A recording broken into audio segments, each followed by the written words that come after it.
I'm so thankful.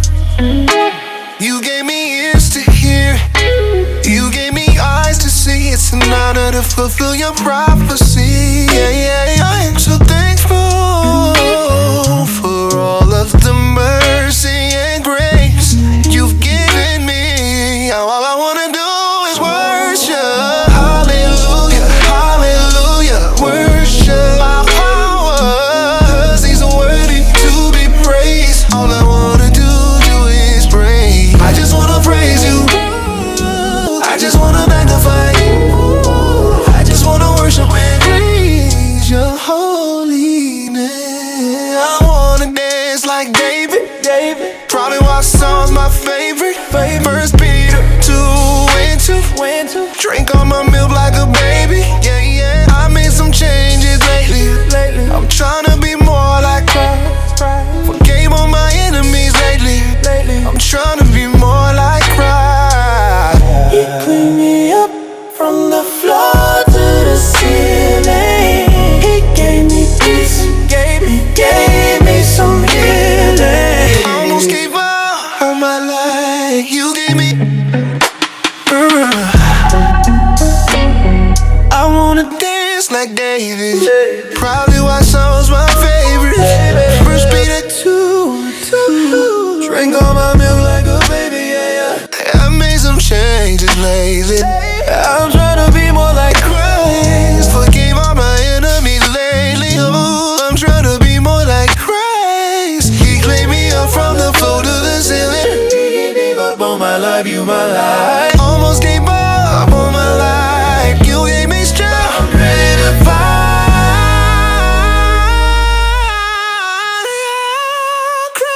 All I wanna do is worship. Hallelujah, hallelujah. Worship my power. Worship, 'cause he's worthy to be praised. Talk about who his people are. Right. Can we talk about that? We can do that. What's your name, King? Chris. My name's Jonathan, man. Nice to meet you too, King. All right. So what we do, man, we come out here week in and week out to try to teach our people who they are according to the Bible. Right. So-called blacks, Hispanics, and Native Americans, that we actually are the Israelites according to the Bible. Right. So have you ever heard that before? You have. So do you know that you're an Israelite? Yeah. You heard it before? Do you know how? Not really. I could break it down for you, right? Let's get Isaiah chapter 1 and verse 3, right? Get Jeremiah chapter 17 and verse 4, right? We're gonna break it down for Chris, man, so he can. We're going. You said where? Yeah. Which verse was it? We're going to Isaiah, right? Chapter 1 and verse number 3, right? Brother, gonna follow along, man. All praise to the Most High. Isaiah Chapter 1, verse number 3. And it reads, the Right. ox knoweth his owner, Read and it. the ass his master's crib. The Lord say, The ox knoweth his owner, Uh-huh. and the ass his master's crib. right? So Chris, right? If I what's it? Isaiah what? chapter 1 and verse number 3, Okay. right? So it says, read it one more time, King. Isaiah chapter 1 and verse 3. Uh-huh. The ox knoweth his owner, Right? and the ass his master's crib. Right, so we're gonna help break it down for you, right, King? So the Lord is saying right here, if you have, right, Chris, you have a farm, and you have an ox, and you have a donkey. If I, Jonathan, try to come to your farm and call your ox, would he come to me? I don't know. Nah. I never had one before. Right, but it's just like if you got a dog, right? Say you got a dog or a pit bull, right? You trained them, known them your whole life. Then I come around, you know what I'm saying? I come to your crib and I'm chilling. I try to call your dog. You gonna come to me? Nah, he know Chris the master. Right. You see what I'm saying? He grew up with you, you fed him, you bathed him, you clothed him, all these things. He knows who his master is, right? And if I take your donkey, Chris, and I drop him 25 miles up the road, he'll find his way back to Chris's farm, right? But what? But Israel, But who? But Israel. But the Israelites, God's chosen people, right? Read. doeth not know. They don't know who they are in 2026. They don't know who their master is. They don't know who their God is. Now, a ox and a donkey know who their master is and know where their home is, but he's saying the Israelites, they don't know. They have no clue who they are. They walk around here now in 2026, they call themselves what? African American, Jamaican, Haitian, Puerto Rican, Colombian, right? Mexican, all the terms that were given to us by who? The people that oppressed us in slavery, right? Keep reading. My people, Some people. my people, Read. doeth not consider. And his people don't consider, right? Some people come up here, Chris, and they tell me that they black. And I be looking at them, I be like, bro, you're not the same color as my shirt. I seen everybody's a shade of brown. But who told you was black? And they be like, well, you know, that's what I've been calling myself my whole life. Well, it's like, well, yeah, who told your people that? The people that put us in slavery, the so-called white man, right? Just like I'm not black, he not white. I never seen a white man look the same color as his page. See what I'm saying? So they play these word games with us because what? They don't want us to know who we really are, right? Get Numbers chapter 8 and get Nehemiah 8 and 8, right? Just so we can show him, you know what I'm saying, why we go into the precepts, so we can help break it down and give you the understanding, right? And get Jeremiah 17 and 4. Book of Jeremiah, chapter 17. Hold on, Shalak, read this first, King. This is the book of Nehemiah, chapter 8 and verse 8. Bring it out. So they read in the book and the law of the Most High distinctly. What? Distinctly. The Lord say? Distinctly. Right, so we're gonna read. We open the book and we actually read the verse to you. Then we're gonna have a dialogue and we help break it down so you can understand the verse, right? So now we're in Nehemiah chapter 8 and verse number 8, right? Nehemiah chapter 8 and verse number 8, right? Read it again, King. So they read in the book in the law of the Most High distinctly. And gave the sense. And did what? And gave the sense. How'd they help him? And gave the sense. How does he understand? And gave the sense. Because we gave the sense, right? We give the sense, Chris. So we're gonna help break it down so a brother can relate to it, right? So that a brother can understand, so that you know what the Lord is trying to say, right? So we're in the book of Nehemiah, right? Chapter 8 and verse number 8. Right, let me know when you get there, King. Right, keep reading. Right, yeah, so in Nehemiah, right, chapter 8, yep, verse number 8. Right, so we're gonna read it one more time for you. Read it, King. So they read in the book in the law of the Most High distinctly. So that's what we're doing. We're reading in the book of the law distinctly, right? We're going to a specific chapter, a specific verse, right? And we're gonna read it and then we help break it down for you. See what I'm saying? That's different than what they do, you know what I'm saying? And if you go to regular church on Sundays, right, he'll read one verse to you and then that's it. He may not read no more verses after that, right? Then he's gonna pass the plate around. He's gonna have the choir sing an A and B selection, right? He may have the deacon come up and say a couple words, but he's not gonna read more than one scripture. We're gonna read every scripture to you, every single one that we can, right? As long as you sit here and you stay here, brother, hey, we're gonna keep trying to break down as many scriptures as we can. I gotta go though. You gotta go? Yeah, I gotta go though. Can we give you a flyer, King? You will be an Israelite though, all right? You straight? All right, King. Right? Hey. We're gonna try to keep chopping up this, we're gonna try to keep getting them, man. We're gonna get one sheep, man. Most High willing. Most High willing, man. Right, let's go back to where you was at, King. Book of 2 Corinthians. Oh yeah, Salak, he got Luke. Bring us out, King. This is the book of Luke, chapter 14 and verse 23. Bring it up. And the Lord said unto the servant. What the Lord say? And the Lord said unto the servant. How you doing, elder? What's going on, King? What's going on, brother? The glasses, walking with his wife. You got 2 minutes to chop it up, King? Not today? All right, keep reading, King. Go out into the highways and hedges. The Lord say? Go out into the highways and hedges. Hey, that's where we at, man. We out here in the highways, man, right? I don't think this is Central Ave, man. We in between the hedges. Literally got some hedges behind us, man. That's where we be at, man.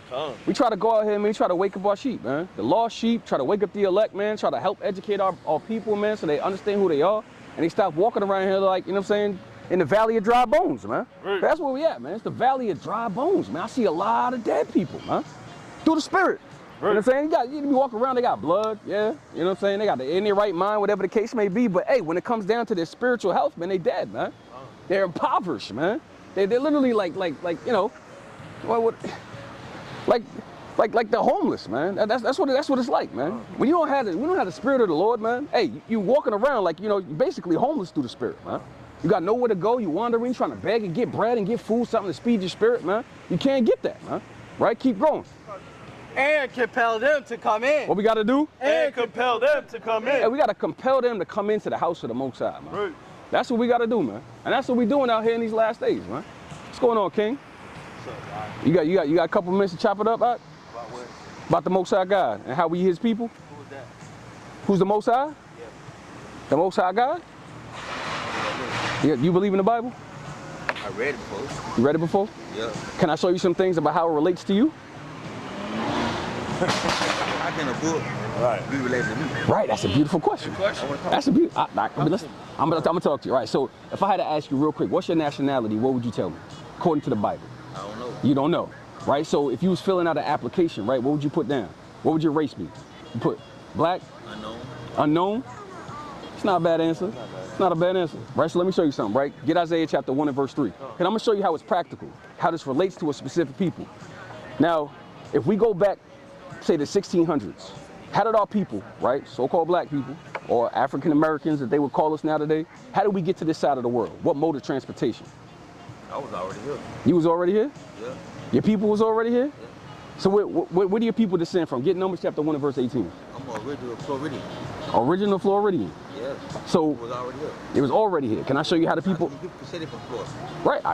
So you would be considered like a so-called Indian? Some people, white folks call me a Right.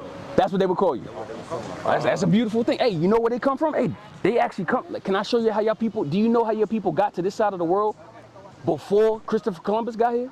Talk to me. All right, let's get 2nd Ezra chapter 13 and verse 40. Right? My name's Jonathan too, King. What's your name? You good, God? Good God? Okay. My name is not God. Nah. I'm good. Right, I got you. Yeah. You got it? Yeah, bring it up. Book of 2nd Ezra, chapter 13, verse 40. Bring it out. Those are the 10 tribes. The Lord say? Those are the 10 tribes. So we're picking it up right here, right? There's 3 tribes at the top. These are called the Southern Kingdom. Everybody else down here from Ephraim on down, that's the Northern Kingdom, right? These are the 10 tribes that he's referencing right here, right? Keep reading. Which were carried away prisoners. Which were what? Which were carried away prisoners. So there's people that was carried away prisoner. Now, if you read in the book of 1 Kings, right, because this is actually a history book, right? It's in the not fiction section, which means not fake. So everything in here is an actual record. It's an actual record about real people. How you figure that though? How do I figure that? Yeah. Because it's a record. I'm gonna rephrase it. You say it's a history book, right? Right. Can I show you? I'm asking a question. Go ahead. And then I'll finish my sentence. You asked me what my name is. Right. My name is T-Zat Chevron. Okay. So you got T-Zat and then you got Chevron. Right. You got, let me give you a perfect example. You got Abraham. Mm-hmm. Abraham what? That's what his name was, Abraham. Then you got a son named Isaac. Mm-hmm. Isaac what? Can I show you? Show me. All right, come. That's right. So I'm gonna finish this point, then I'm gonna address that point right there. All right, King? Listen. Bring us out, King. Those are the 10 tribes, Right. which were carried away prisoners Mm-hmm. out of their own land, Right. in the time of Hosea the king. Right. So the history is, if you go back, right, probably about 2,000 years ago, there's literally, you have the 10 tribes, right? The Southern Kingdom, and you have the Northern Kingdom. Or Southern Kingdom up here, Northern Kingdom down there. These 10 tribes, so they carried away prisoners, right, in Assyria by Hoshea the king, right? Keep reading. Whom Salmanassar, the king of Assyria, led away captive. Right? And he carried them over the waters. Mm-hmm. And so came they into another land. Right? Can I get a picture of the who got the sign of the slave trade? Yeah.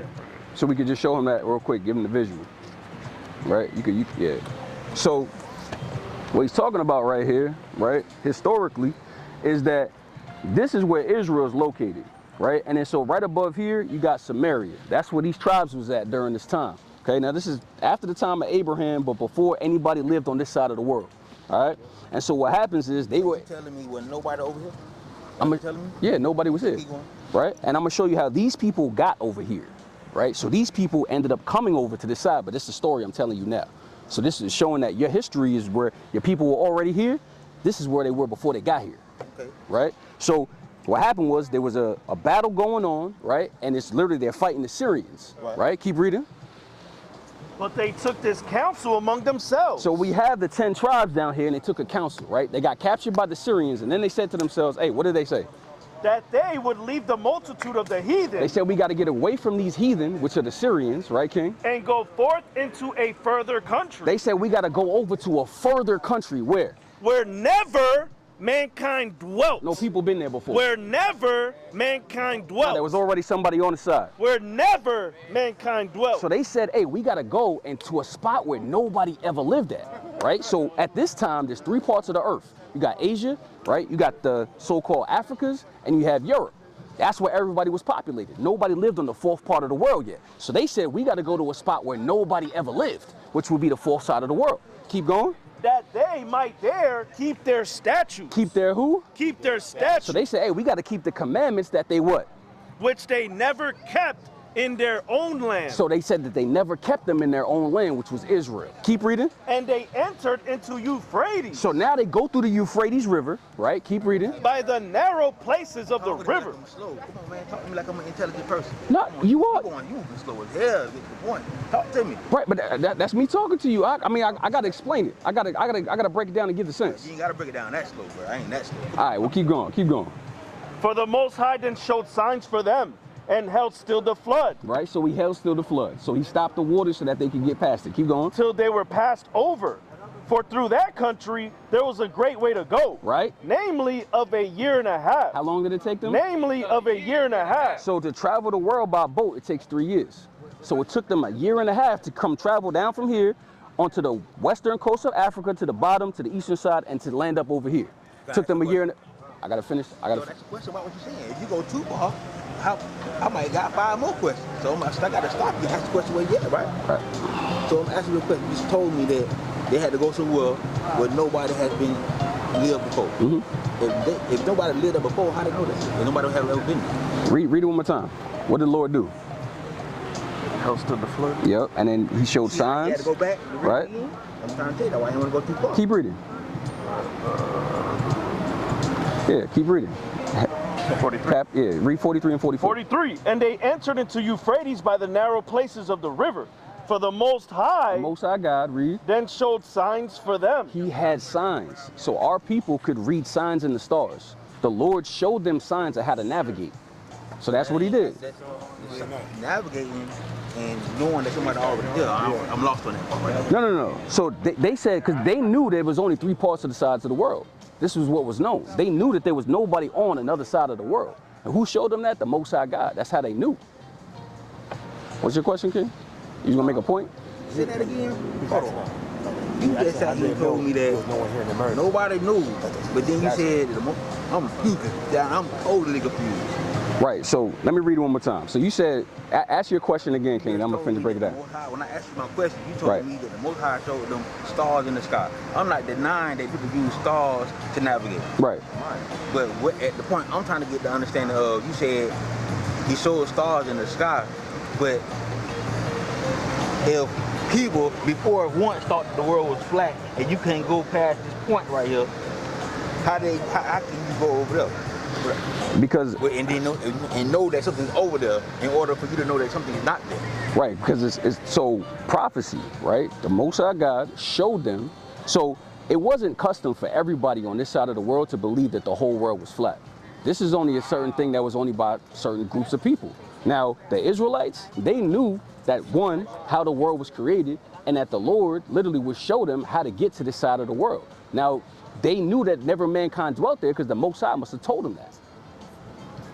That's how they know that nobody was over here. Because they said to themselves, hey, we got to go where nobody's ever been at. So when they said that, the Lord said, okay, I'm going to take you there. Where's Eden? Well, I got to finish this first. Let me finish this point. About what we talking about. Where's Eden? But that's another question going off of the point that I'm trying to make first. It's not. I ain't making no point. To asking the question, where's Eden? Eden is literally over here. It would be where Israel. Israel. Nah, it's where Israel is located. Okay, I always thought Eden, the Garden of Eden, was down there in Zimbabwe somewhere. So I'm wrong? Yeah, that's not right. That's not right. Yeah, it's not down there. No, it would be where Israel is. Eden. Yeah. So you tell me where the Garden of Eden was? It's not in Africa. Because what comes out of the Garden of Eden? No, I know it. I'm gonna answer your question out the Bible. So now, my point was, if the only people who left Eden was the ones who was cast out, everything that they already needed was already in Eden. Why would they want to leave and venture out and go somewhere where they had the slight idea of something is my question. Right. So why would I leave Africa when everything I need already here and venture out? So the reason is because they were under literally captivity, right, by the Assyrians. So they got kicked out of the land that the Lord had already given them as an inheritance. And then once they got kicked out of that land, they literally had got captured and taken into Syria, right? So you're talking about Eden when, Adam. Yeah, during Adam's time. We're way past that now. We're at the point now where we have a nation of people and they've actually battled against another nation and lost. And then they ultimately had decided amongst themselves to leave that captivity that they were in and go to a land where nobody ever lived at. That's what we're trying to get to. So Eden is way prior to that. And that's, like I said, that would be after another conversation as to where I'm at now. Right? Yeah. Read that one more time, King. 40, For the 44. Most High then showed signs for them, Right. and held still the flood, till they were passed over. For through that country there was a great way to go, namely of 1.5 years. Right, so it took them 1.5 years to travel by boat across this side. So the Southern Kingdom, specifically the so-called Mexicans, or they would be called today out of the Bible the Issachars, right? That's the tribe that they would come from the tribe, from the nation of Israel, right? Out of the tribe of Issachar, they actually were the ones who actually know about the signs, right? And so they actually did the whole thing with the boat and was able to get on this side of the world through the signs from the Most High God. Now keep reading. And the same region is called Arsareth. So what was this region called? It's called Arsareth. So the Bible calls this side Arsareth, right? Now part of the proof is, oh, what's the name? He's not here, but Yeah, he's not here. You got the book? I think You got it? The Jewish Encyclopedia. Yeah, you got it, King? Yeah, bring this out. I go ahead. You got it? Sure. Go ahead, bro. Go online. Google the word usher, right? Usher, right? So the name of the land beyond the river, far from the man, right? It was the 10 tribes of Israel who were dwelt serving the Moses until the time of dispensation. Of course, the second Ezra, what we do right now, right? Columbus, he identified America with Arsareth. Right. So he came here because he read the Bible. Right. And he knew that he was here. Right. He knew that. Right. Yeah, he knew that he got a book from the ancient people, right? And they had said, their prophets had said that there was a land past here and that there were people there, which were Israelites who had already been there. So when he came, and you can look at the book, you ever, the movie 1492, he literally talks about it, right? And the white man literally be telling on himself, right? So he says, oh yeah, I read in the book of 2nd Ezra. That's exactly what we just read. That's how Columbus knew that there was people here. And when you talk about Columbus, when he actually went over here on the boat, he had a Hebrew Israelite interpreter. Why? Because he knew that the people who were over here were Israelites, and they spoke their language, which was Hebrew. Before he even got here, it was already ransacked the same way over here was ransacked. You say he was under tutelage over here. People was under tutelage over here before Columbus even got here. So how you know who the people is, say who they are? Because I'm showing you right here that. Asking the question, if you telling me that they left from over here because they was under scrutiny, but then he said, no, we're gonna leave over here. Why would I go to another land where people are already under scrutiny? So no. So the Dutch, you're talking about French, the Spanish, all of them was over here before the English, man. Columbus. After Columbus. right? Yeah, it's after Columbus. Verse 42, he's talking even before they left. At the same time, he's asking why would they leave? So I'm asking, why would I leave another land under tutelage, go to another land that's under the same thing? Look, You talking about Columbus? Why would he go? Why would I leave bondage? If you just told me that they was in the war against the Syrians, Right. and then leave and go to another land and get back into bondage. Okay, yeah. Read it one more time, and then I'm Verse explaining. 42 answers your question. I'm trying. Y'all moving. I let y'all move. So I'm trying to think. I'm asking y'all questions. I don't want y'all to leave. Right. You telling me your God told me don't go here. The land over there that ain't never been touched. Right. But when y'all get over here, y'all realize that it has been touched.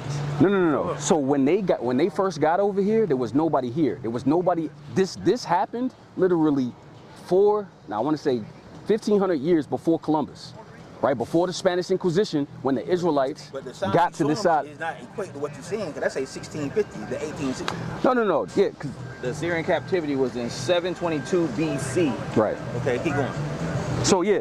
So I'm just using this map. Okay. Don't look at this time right here. This is the transatlantic slave trade. That's what this is referencing. I'm just showing you at this time specifically because I got a map here. I just want you to visually see it. That's it. That's it, right? So that's the point we were trying to make, right? That the Israelites during 721 BC, okay, is when they traveled from this side to that side of the world, right? And that would be these individuals down here as to how they got here. Now, Columbus doesn't come around till 1400s. So 721 is way prior to that, so they were free when they were over here. They were not in slavery. They were not under captivity. All right, King? You got that part? I'm listening to you, but Okay. So that's it on that. Right, you actually finished that out. That's it on that. That's it on that. Yeah, that's it on that, right? So that's how we're showing that the people who got over here, right, they were actually Israelites. All right, so now I'm establishing that point so that when I go through the next points to show you who you are, right, then it'll make more sense. All right, let me get Isaiah chapter 1 and verse 3.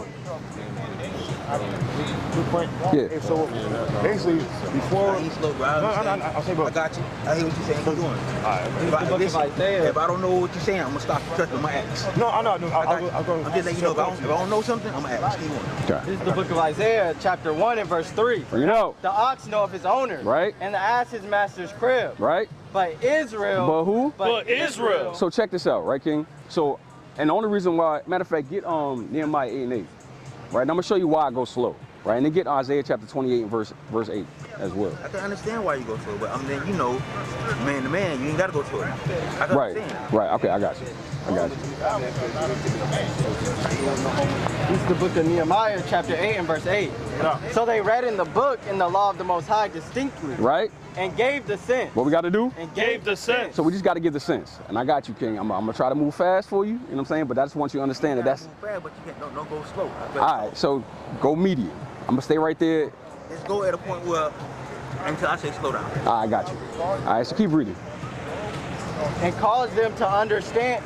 And cause them to understand the reading. Right. So that's all we do. We come out here. We try to help brothers to understand the reading and what it is that we're reading. All right. So go back to Isaiah chapter 1 and verse 3. Right, and then you got Jeremiah 17 and 4. What else you got? I had you on something else. That's it. Okay. This is the book of Isaiah, chapter 1 and verse 3. The ox knoweth his owner, right? And the ass his master's crib. So right here, the Most High God is using a metaphor to compare to his people. And he's basically saying, like, if you got a farm and you got an ox and you got a donkey, if I try to call your ox, he would never come to me because he knows you the master. And if I take your donkey and drop him 15 miles up the road, he'll find his way back to your farm. Right? But what? But Israel. But who? But Israel. But the Israelites, God's chosen people, read. Doeth not know. They don't know who they are in 2026, right? We walk around, we say that we call ourselves all the terms that were given to us by the so-called white man, right? We call ourselves African American, literally also after 2 white men, right? This is named after Amerigo Vespucci. That's named after Cornelio Scipio Africanus. But that's what that goes back. Now y'all going back to my point earlier. I asked y'all. If you say that's a history book, right? I'm still waiting on some of the history. The last name. They showed me that. Right. So because me personally, you got a line. You got children. No, Isaiah 65. Right. Isaiah 65. So you got children. How do I know that it's my son and that's his son? Why? No, we got Isaiah 65, 15. He holds my last name. Right. So therefore, no matter where I go in the world, my last name. Right. And me, if I'm not from here, 65. You know the first thing I noticed? What I learned, names don't change. Right? If names don't change, how can that be a history book when you only give me the first name? Right, so I'm gonna show you. I'm just laying on the last name. Right, so the last name. When you give me the last name, I can go look it up and I can see about all that. Right. So bring this up, King. Book of Isaiah, chapter 65, verse 15. Bring it out. And ye shall leave your name for a curse. What is the last name? And ye shall leave your name for a curse. So this is a prophecy, right? About Isaiah, right? He's saying that the Israelites specifically, that's the topic, right? Okay. He's talking about they're gonna leave their name for a curse. Keep reading. Unto my chosen. Unto who? Unto my chosen. Keep reading. For the Lord God shall slay thee, right? And call his servants by another name. Gilbert. By another name. Get to that point. What was his last name there? Didn't have one. There wasn't one. Come on, man. So you telling me I go out there in the world? Go to Genesis chapter 32. What's my son's name? Isaac and Ishmael? In the old custom, right? Abraham, Isaac, and Jacob. Isaac and Jacob? No. Yeah, Abraham, Isaac, and then Jacob. So therefore I go out there in the world and know how you know that this is my son? That's John's son. Right. So therefore I don't gotta know about that. Leave him alone. So I'm trying to figure out how do you know who is who? That's universal. I need that name to be stamped. I'm gonna show you. But go ahead. And then get Numbers 1 to 18. I don't know who the Most High is. Okay, God. So I don't know who that is either. All right, so you see this. So you got Jeremiah. You see the word at the end. When you got somebody named that means you got Numbers as well. Hold up. I'm gonna let you make it. I just want to get Numbers 1 to 18. Keep going past the point y'all right. before. I'm stopping you. I'm gonna get to the name. I ain't following you so far. So you got get past point 8. You got Genesis. So I'm trying 32. Right? Wait.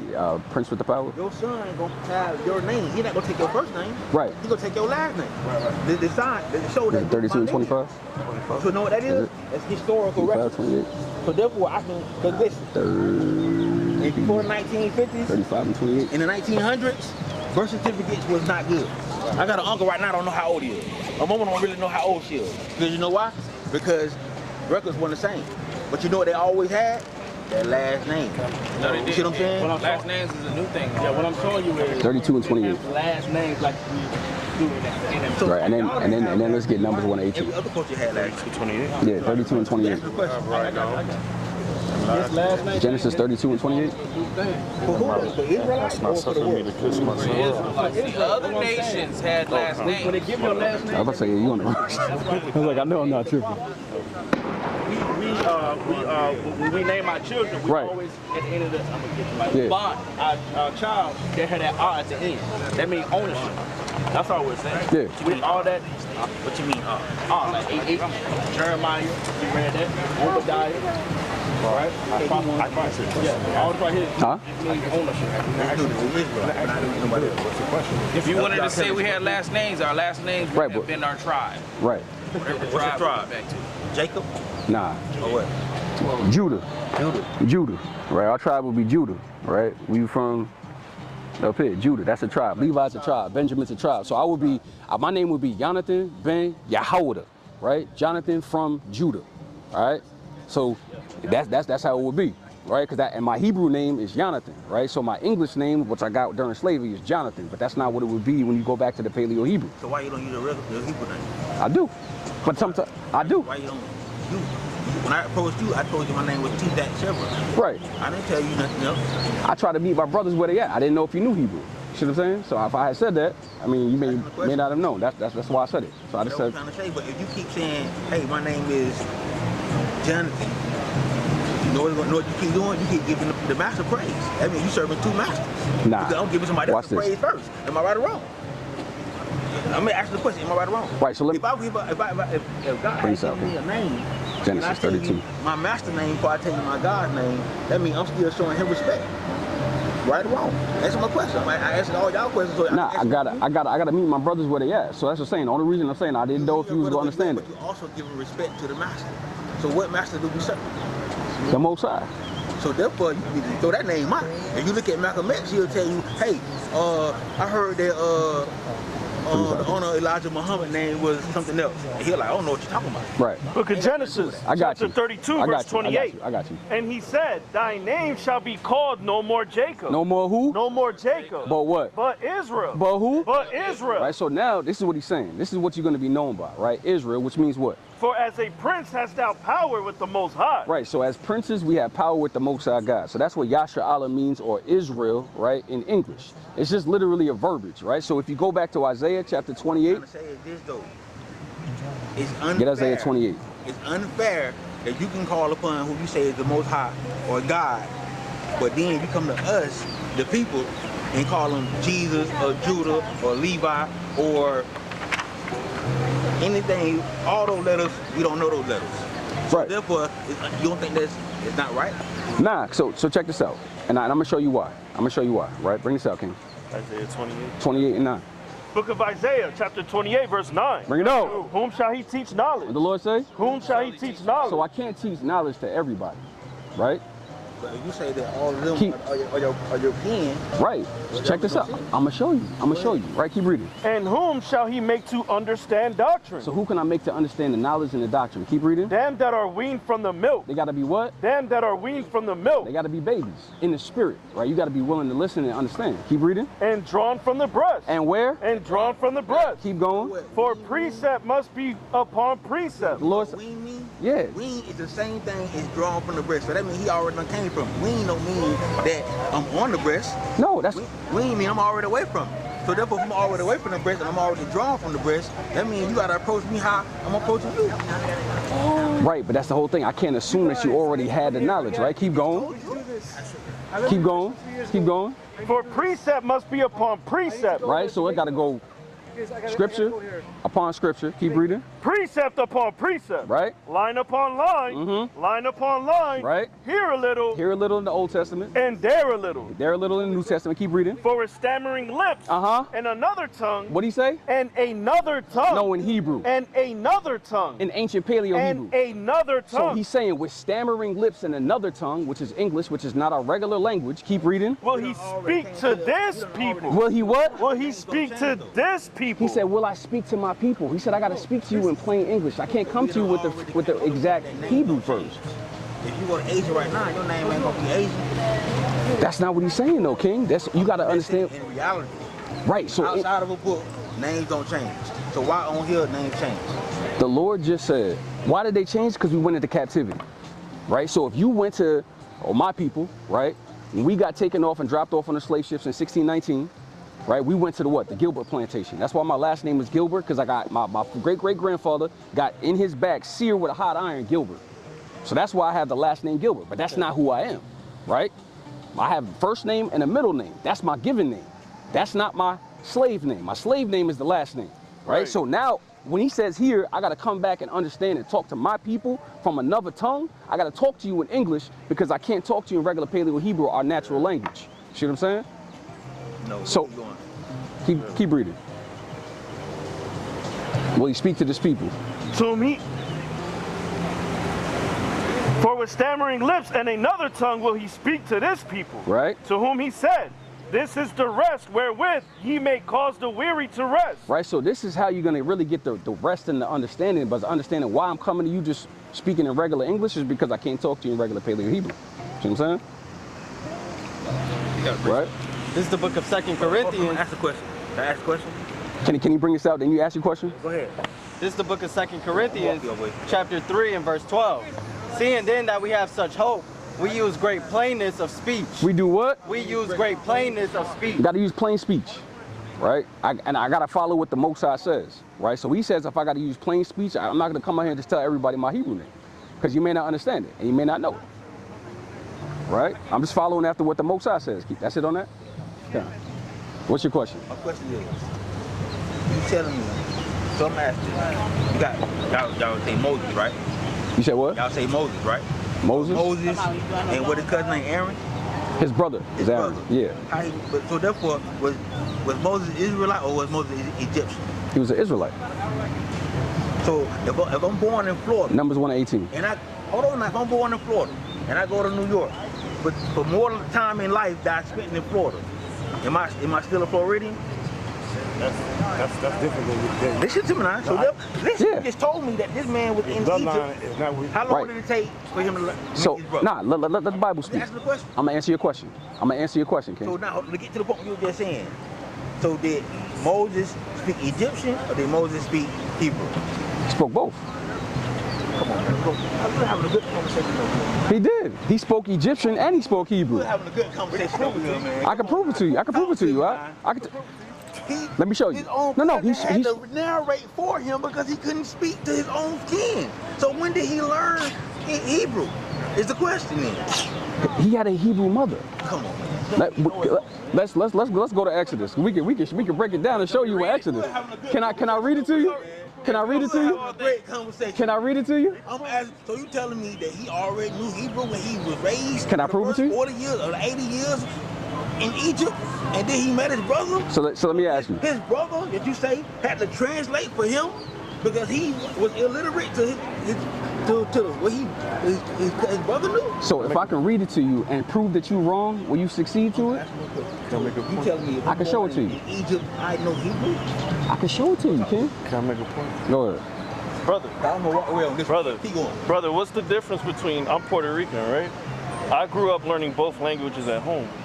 I can speak to my mom who didn't know English and Spanish and go to school and learn in English. But in Egypt, bring this out. Get Exodus chapter 2, and I want verse 1.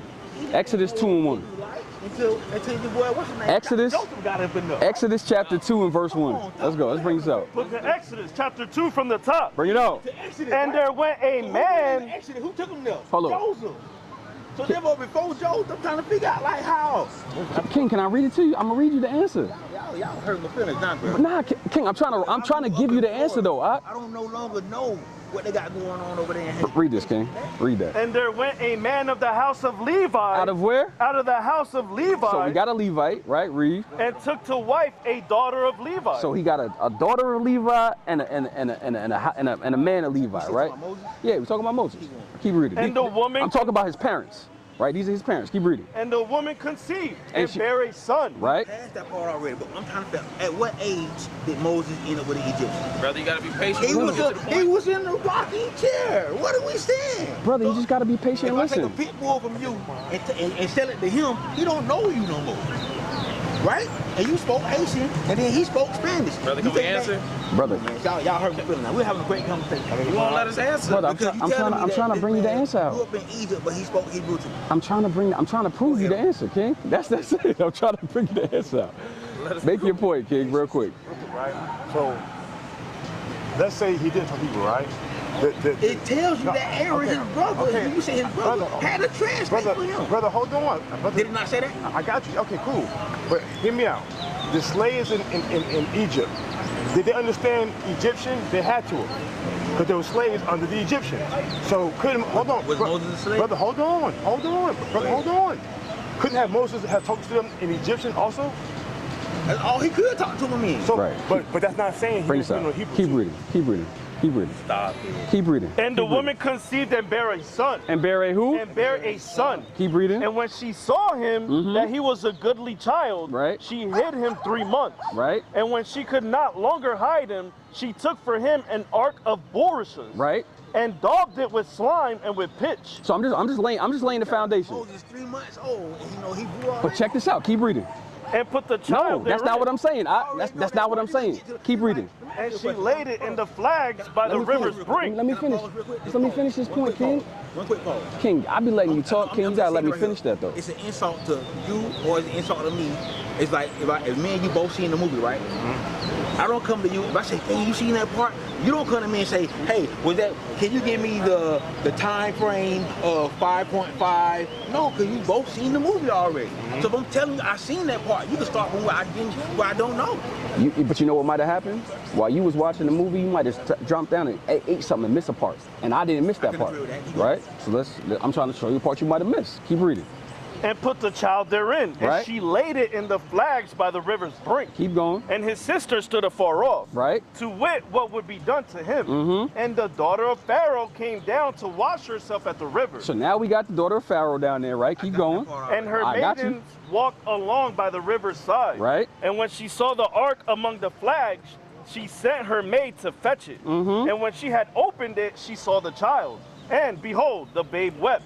And she had compassion on him and said, this is one of the Hebrews' children. Right? Then said his sister to Pharaoh's daughter, shall I go and call to thee a nurse of the Hebrew women? A who? Of the Hebrew women? Right? So we said, hey, go get a nurse to nurse this child. Keep reading. That she may nurse the child for thee? And Pharaoh's daughter said to her, go. And the maid went and called the child's mother. Called who? Called the child's mother. So she went and got Moses' mom. Right? Keep reading. And Pharaoh's daughter said unto her, going. take this child away and nurse it for me. And I will you give skipped thee. that part right there. No. Read it again.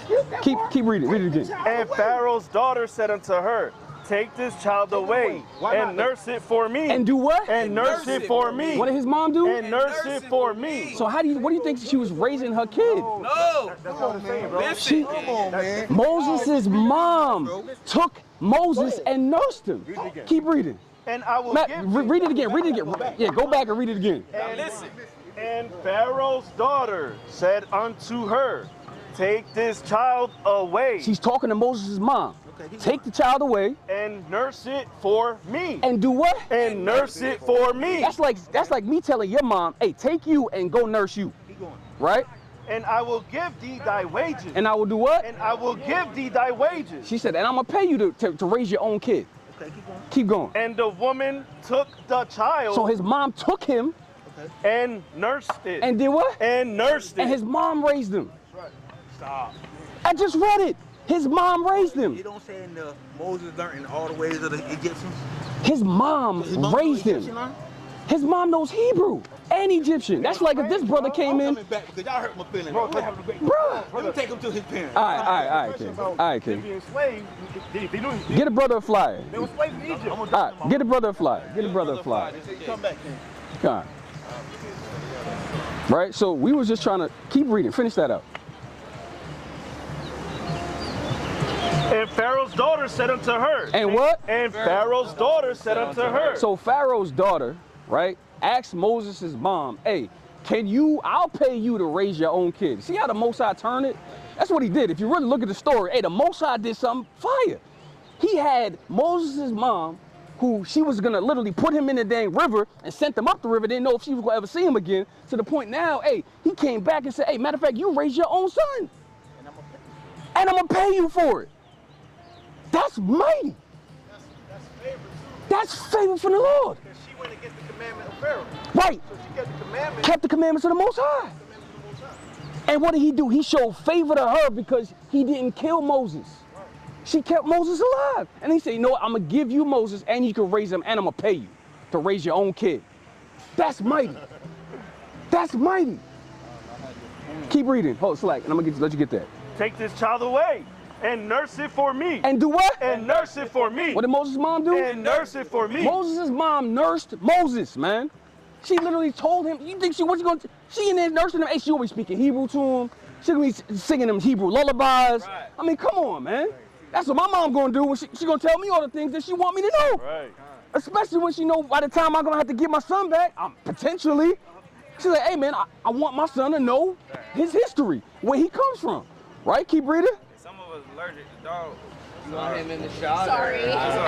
Sorry, he's Keep reading. very friendly. I'm sorry. And I will give thee thy wages. Mm-hmm. And the woman took the child. And Moses' mom took him and did what? And nursed it. And did what? And nursed it. And she raised him. Period. Moses' mom raised Moses, man. So, you know, the brother, you know, and that's what we were saying before, when you dialogue and chop it up with the brother, hey, he might have put, you know, he might have started eating some popcorn or ran to the bathroom and missed the spot of the movie and didn't read it right. Even if you Google these speak Hebrew, what is that? Yes, he did. Yeah, he spoke Hebrew. Google it. How do you think if he didn't speak Hebrew, how does he not know the name of the Most High? This is the book of Exodus, chapter 4 and verse 10. Bring it out. And Moses said unto the Lord. And do what the Lord say? And Moses said unto the Lord. Moses said unto the Lord. O my Lord. Oh who? O my Lord. Mm-hmm. I am not eloquent, neither heretofore, nor since thou hast spoken unto thy servant. Right. But I am slow of speech. I am who? But I am slow of speech. He said I'm slow in speech. Right? Keep reading. And of a slow tongue. And a who? And of a slow tongue. Mm-hmm. And the Lord said unto him, who have made man's mouth? Who have what? Who have made man's mouth? Keep reading. Or maketh the dumb, or deaf, or the seeing, or the blind. Right. Have I not the Lord? Have who? Have I not the Lord? Lord is, he said, bro, I make man's mouth, man. I literally made it. I could get you speaking. Bruh. He said, I can have y'all speak any language I want you to have y'all speak, man. Go to Acts chapter 2 and verse 5, man. That's equivalent to Exodus. I saw we have to go there right now. Let's get Acts chapter 2 and verse 5. All right, let's get it. Book of Acts. That's the spirit. Yeah, it's spirit. Bring it out. Book of Acts chapter 2 verse 5. Bring it out. And there were dwelling at Jerusalem. Where? At Jerusalem. Right, read. Jews. What? Jews. Who? Jews. Jews. Keep reading. Devout men. What are they? Devout men. Devout men, keeping the commandments of the Most High God. Read. Out of every nation. Out of where? Out of every nation. Uh-huh. Under heaven. Under who? Under heaven. Under the heavens, man. We still under the heavens, man. Keep reading.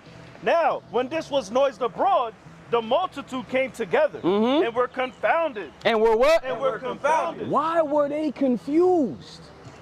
It was confused for a reason. Right? Keep reading. Because that every man heard them speak. Heard them what? Heard them speak. Heard them who? Heard them speak. Check this out. You got to understand this, man. At the same point in time, hey, the Most High God, he also what? Made men's ears. So I might be speaking one language, and the Most High may make him hear Spanish. Keep reading. Heard them speak in his own language. In his who? In his own language. And they started speaking in their own language. They heard the prophets, they heard the disciples speaking in their own language. Keep reading. And they were all amazed and marveled. And what? And marveled. And who? And marveled. And they marveled. They was like, yo, how is that happening? Keep reading. Saying one to another, behold, are not all these which speak Galileans? What are they? Are not all these which speak Galileans? Yo, aren't these all just regular Galileans, bro? Ain't they speaking that Hebrew, man? How I hear him speaking my language? How he speaking Spanish? How he speaking Greece?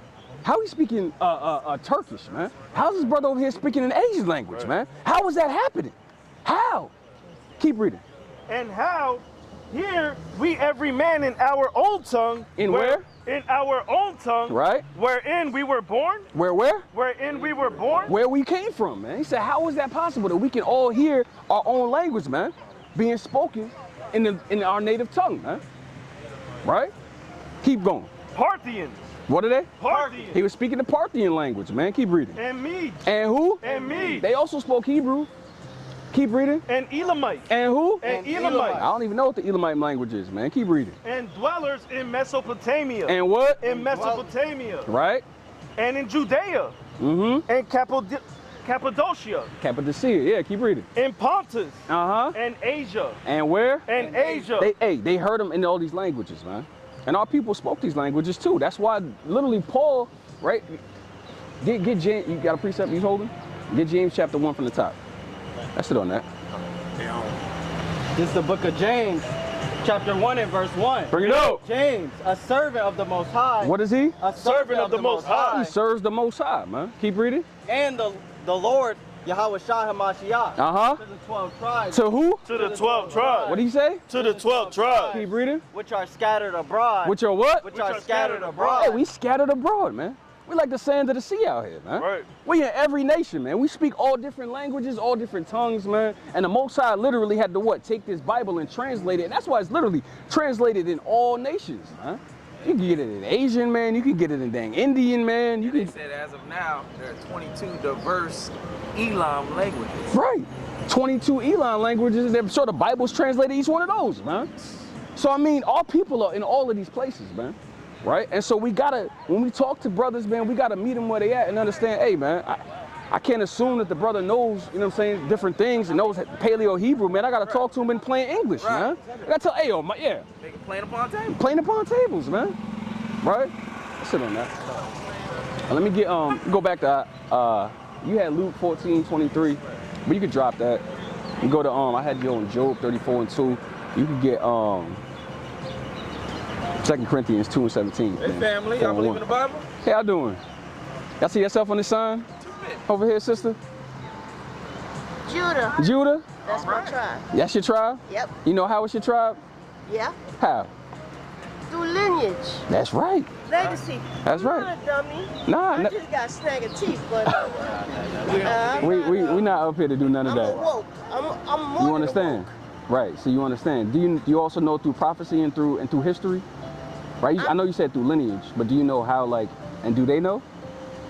awoke. Well, I can only speak for myself. You can only speak for you, right? So can I educate everybody? Is that okay? Well, you have to. That's. You have to. You all right if I you see yourself on the sign too, sister? Yeah? So do you guys believe in the Bible? Y'all believe in the Bible? It's like a. No, I might need to change that though. All right, get numbers 1 to 18. That's just different. So what we do, right, is so we come out here, right, he's gonna read the precepts. So what we do is we show our people who they are according to the Bible. Right? We're not black, we're not African American, right? We're not Jamaican, we're not Haitian, we're not none of these terms that were given to us by the people who oppressed us. Right? So we have a God-given nationality in the name. Right? So bring this out, King. Book of Numbers, chapter 1, verse 18. Bring it out. And they assembled all the congregation together on the first day of the second month. On the what? On the first day of the second month. Right? And they declared their pedigrees. Their what? Their pedigrees. So just like you said, sister, right? A pedigree. My name is Jonathan. What's your name? I don't have it. You don't want to say? That's okay. You don't have to tell me. Yeah, that's all right. You don't have to tell me. But go ahead. Right? So, but the Lord said that he declared our pedigrees. So a pedigree is what you said, a lineage. Right? Now keep reading. After their families. By the house of their fathers. By who? By the house of their fathers. By our fathers, because men carry the seeds. Right? So that's how we know who we are. Right? So you agree too, sister? Right? All right. That's it on that. Now let's get Isaiah chapter 1 and verse 3. This is the book Jeremiah of Isaiah, 17:4. Chapter 1 and verse 3. Bring it out. The ox knoweth his owner. The Lord say? The ox knoweth his owner. Right? And the ass his master's crib. So what's your name, sister? Kalima. My name is Jonathan, right? So if I come to your farm and I try to call your ox, and you raised him since he was a baby, would he come to me? If I come to your farm, right, and you have an ox, and I try to call it, would he come to me? Probably not, because he knows that you're the master, right? And if I take your donkey and drop him 25 miles up the road, he'll find his way back to your farm, right? But what? But Israel. But who? But Israel. The Israelites. God's chosen people. Read. Doeth not know. They don't know who they are, right? In 2026, we walk around calling ourselves African American, right? And all these terms. You don't subscribe to that? I don't subscribe to none of them things. I may Right. not, wait a minute, I may not be where you guys are, but I don't subscribe to anything that that white man says about us. Right. And that's what we're trying to show. So Right. whatever you want to call it. We don't subscribe to it either. I've been stopped subscribing Right. to the lies and all of this stuff, because if you really sit down and you think, a lot of that crap makes no sense right up till today. And what's happening is all biblical. And we anyways. 100% agree with you, right? But remember you said that you had to speak it for you and she had to get it for herself? Right. So I was trying to help show her that, hey, She's we, my daughter, but right, she has her own autonomy. right. And I'm trying to help her to make a rash decision for herself, if she believes it or not. And what I'm trying to show you is that we don't subscribe to none of these terms either. We don't subscribe to what the white man calls us. We don't subscribe to the terms that he gave us in slavery. We don't subscribe to none of that. We subscribe to what the Most High God says. Right. That's what we subscribe to. And that's what we want to show y'all. Y'all will be our family. Y'all will literally be from the same tribes we come from. You will literally be family. We got the same forefathers. I don't doubt Right. any of that. Right. At the end of the day, I mean, they separated, they split up the land, separated us, caused us to fight each other, kill each other. Right. Over what? Do we know why? Both stop away from each other. That's exactly That's what we... all it is. I mean, I get all of Right. that. I mean, I've been a little bit down that road way back when. I'm 64. This was way back when. Right. But I don't forget. You know what I'm saying? And I'm just not. You can get the sister a walking flyer. around here Could you take a flyer? Could you take a flyer and check us out? If you get the opportunity, you too, sister, if you can check us out. Thank All right? you. Thank you. Y'all be safe. You too. People love to talk, man. They love to hear those. Nobody ever wants to listen, man. They don't like Right? to hear stuff. Yeah, bring us out, King. It's all right. Everybody wants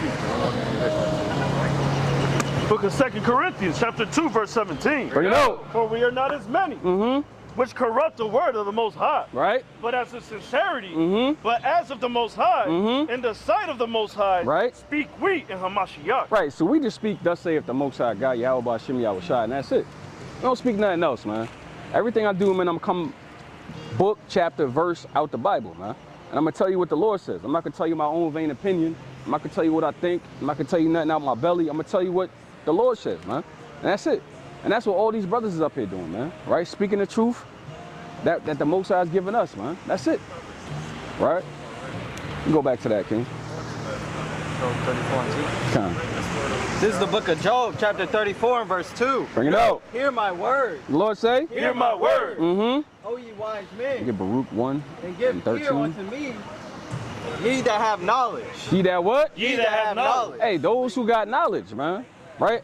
And one of the things about knowledge too, man, is that sometimes, man, if you've gotten a lot of knowledge in the world, that's why the Lord says, man, we got to come back as babes for real, man. Yeah. You got to really be a baby, man. You got to be able to be a sponge and soak up the words of the Most High God. Hey, man, or otherwise you can have too much worldly knowledge and you don't believe the words of the Most High, right? Keep reading. For the ear trieth words. For the what? For the ear trieth word. And check this out, man. It's not just your literal ear, man. It's your spiritual ear. That's what he's talking about. He's talking about your spiritual ears, man. Your spiritual ears are going to try words, right? And the flesh is what? Going to be in your mind battling what it allows into your ears, man. It's like, I don't want to believe that. I don't want to believe that. That's not right. Can't be true, right? Because then you know what happens? When everything that you believe was a lie, you got to throw it all out. You got to get rid of it. And a lot of brothers don't want to get rid of the things that they've been taught, or the things that they think are true that they've come to the understanding of. They don't want to start all over again. Oh man, now everything, their whole world comes crashing down, man. Hey man, well if you really seeking the truth, man, hey, you want to know if you wrong or not, man. Right? You're not going to sit down and assume anything. Right? Keep reading. As the mouth tasteth meat. As the who? As the mouth tasteth meat. Just as the mouth tastes meat. Keep reading. Let us choose. Let us choose to us judgment. Let us who? Let us choose to us judgment. Right, we got to choose right judgment, man. Right? We got to judge really and discern what between is right and what is wrong, man. Right. And the only way we can do that, man, is with the words of the Most High. Right. His words are the only thing that can cut between the asunder between soul and spirit. Right from wrong, man. There's no gray area with the Most High God, man. Either it's right or it's wrong. Right? That's it. Either it's sin or it's righteousness, man. That's it. There's no in between, man. Right? Keep going. Let us know among ourselves what is good. What is who? What is good? Right? What is good? What's going on, sister? You got a couple minutes to hear the words of life, or you working? So you got a couple minutes to find out who you are? Yeah? All praises. So if I had to ask you what's your nationality, what would you tell me, according to the Bible? Like, what's your race? I'd say Haitian. You're who? Haitian. Haitian? Okay, so, you know. Oh yeah, kind of. Yeah. So Haitian, right? You will be from an Israelite from the tribe of Levi, right? So you believe in the Bible? You don't believe in the Bible? Can we show you some things about the Bible that's actually factual about our people? Because what we do is we come out here and try to wake up our people, the so-called blacks, Hispanics, and Native Americans, that they're actually the Israelites according to the Bible. We can prove it to you through prophecy, archaeology, and history. Okay? So let's show you, right? So let's show you Isaiah chapter 1 and verse 3. And then we're going to go through some of the history to show you who you really are. All right? Book of Isaiah chapter 1 verse 3. The ox knoweth his owner, and the ass his master's crib. So what's your name, sister? Jess? Jessica? My name is Jonathan, right? So if I come to your farm, it's nice to meet you too. If I come to your farm and you have an ox and you have a donkey, if I try to call your ox, would he come to me? I don't know. Probably not, but he knows you the master, right? You probably raised him, you grew him up when he was young, right? And if I take your donkey and drop him 25 miles up the road, he'll find his way back to your farm, right? But who? But Israel. But who? But Israel. But God's chosen people. He's using this as a metaphor. Keep reading. Doeth not know. They don't know who they are. In 2026, we call ourselves all the terms that were given to us by the people who oppressed us. People who oppressed our people in Haiti, people who oppressed my people right here during the transatlantic slave trade, right? People who oppress the Indians still to this day, right? Right? Keep reading. My people. Some people. My people. That's a possessive pronoun, right? My, we, our, right? Possessive pronouns. Keep reading. Doeth not consider. And we don't even think. I get people who come up here all the time sometimes and they say that they're black. And I'll be like, hey, you're not the same color as my shirt, right? Because if you had to really look at it, it's like, hey, we're all shades of brown, right? But who told us we was black? So-called white man, right? So let me show you something, right? Bring this out. This is the book of Deuteronomy chapter 17 and Sirach 24 and 23. And thou even thyself shalt discontinue. Shall what? Shall discontinue. From who? From thine heritage. So, what type of cell phone service you have? I think AT&T. AT&T. So if they call you and they say, hey Jessica, we're discontinuing your service and you don't care if you pay it, what happens? I'm gonna be pretty annoyed. You're right, Yeah. But you're gonna get cut off, right? Yeah, literally. So no more IG, Facebook, text messages, none of that, right? So the Lord is using this as a metaphor to show how his people got discontinued or cut off from their heritage. Because what's our heritage today, right? Is it going to the club on Fridays and Saturdays and spending money, right? Is that our heritage, right? Or you know, how many, you know, who got the best, you know, bag of weed in their pocket, right? That's all we know now. But who were we 2,000 years ago? Who were we 4,000 years ago? We don't know. We literally don't know who were your people before they got dropped off on the boat on Haiti. Because the only difference between you and me is the boat stop, right? That's it, literally, right? Keep reading. And I will cause thee, that I gave thee, and I will cause thee to serve thine enemies. So he's saying also too, when y'all get discontinued from your heritage, he's gonna make you serve your enemies. Didn't y'all have to serve the French? That's why y'all speak Creole, right? Right? Right? So, and then our people, hey, we speak a whole nother language now over here, right? Bring us out, King. Book of Sirach, chapter 24, verse 23. Bring it out. All these things are the book of the covenant of the Most High God. Even the law. Even what? Even the law. Read. Which Moses commanded for an heritage unto the congregations of Jacob. So Moses commanded the commandments, right, from Genesis all the way through Deuteronomy. He gave them to the Israelites as their heritage, because it has what? Their dietary laws, what they should and shouldn't eat, right? It has their dress code, what they're supposed to wear, the holy days that they celebrate. It has how am I supposed to treat my brothers and my sisters, show love, right? Not supposed to be out here whoring out my sisters and doing, you know, all types of wickedness, but actually make her an honorable woman, right? These are things that we're supposed to do, but do our people live like that these days? Heck no, right? And that's because what? They got cut off from what? Their heritage and who they are. They have no idea who they are. Right? We call ourselves literally terms that were given to us by the people who oppressed us, right? So let's go back to over here and then get Deuteronomy 1 and 1. Book of Deuteronomy, chapter 1, verse 1. These be the words which Moses spake unto all Israel. Unto who? Unto all Israel. So Jessica, who's Moses talking to? All Israel, just like you and me are having a conversation. A lot of people walking by, but our conversation doesn't pertain to them. It's just between you and me. Right? It's the same thing with Moses. When you read Deuteronomy, it's just between him and the Israelites. All right, so let's jump to 28. Deuteronomy chapter 28, verse 15. Bring it out. But it shall come to pass. What the Lord say? But it shall come to pass. He said it's going to happen, right? Shall means it's inevitable, right? It's gonna happen. Keep reading. If thou wilt not hearken He said if we didn't listen, right, the Israelites, unto the voice of the Lord thy God, unto the voice of the Most High God, to observe, to do all his commandments, just some of his commandments, to do all his commandments, just the ones that I like. to do all his commandments, Jessica, how many we supposed to do? All of them, right? That's plain, right? Keep reading. and his statutes, which I command thee this day, Right? that all these curses, All these what? that all these curses, Now, Jessica, is a curse a good thing or a bad thing?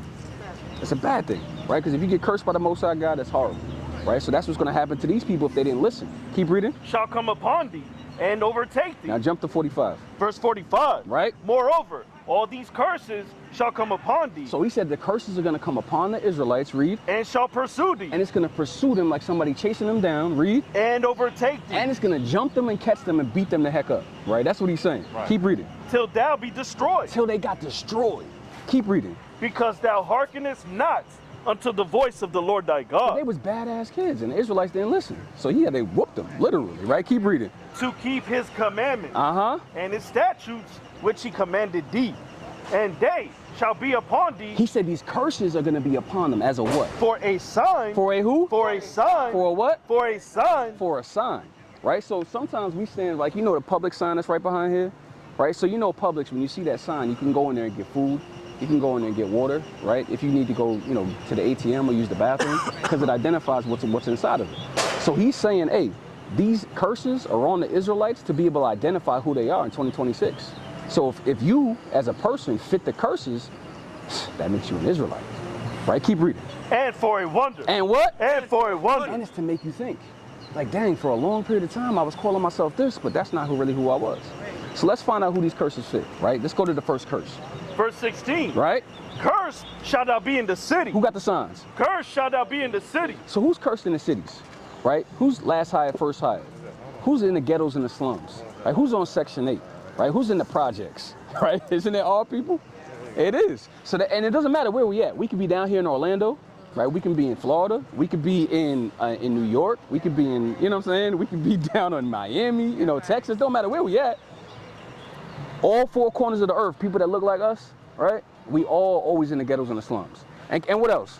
And cursed shalt thou be in the field. The Lord say? And cursed shalt thou be in the field. Who's cursed in the sugarcane fields, the tobacco fields, the cotton fields, right? Who's cursed in the work field today working 2 jobs, trying to just pay the rent and pay lights, right? And pay the mortgage.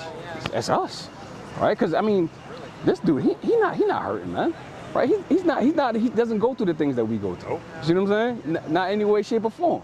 Right? Let's jump to the next one. Verse 32. Right? Thy sons and thy daughters shall be given unto another people. So whose sons and daughters was given to another people? Right? When Master Jackson came to Master Johnson's plantation and he said he want these 5 niggas for a barrel of wheat and I'm gonna take them and ship them to Georgia, right? And there was nothing we could do about it. Who did that happen to? That happened to our forefathers, right? It happened to our people. So that's why my last name is Gilbert. Your last name is? Gonzalez. Gonzalez, right? That's a conquistador name. Your last name is? Freeman. Freeman, right? And so and there's another Freeman over here, right? So, but we're not English men, but we got English last names, right? And he's got a Spanish last name, and he's not a Spanish man, right? So the reason why is because it was our people, our sons and daughters was given to other people, right? Keep reading. And thine eyes shall look and fail with longing for them all the day long. And there shall be no might in thine hand. And we didn't have a military, right? We don't have somebody who fights on our behalf. Nobody fights on our behalf in America. We fight in the white man's army, but nobody fights for us, right?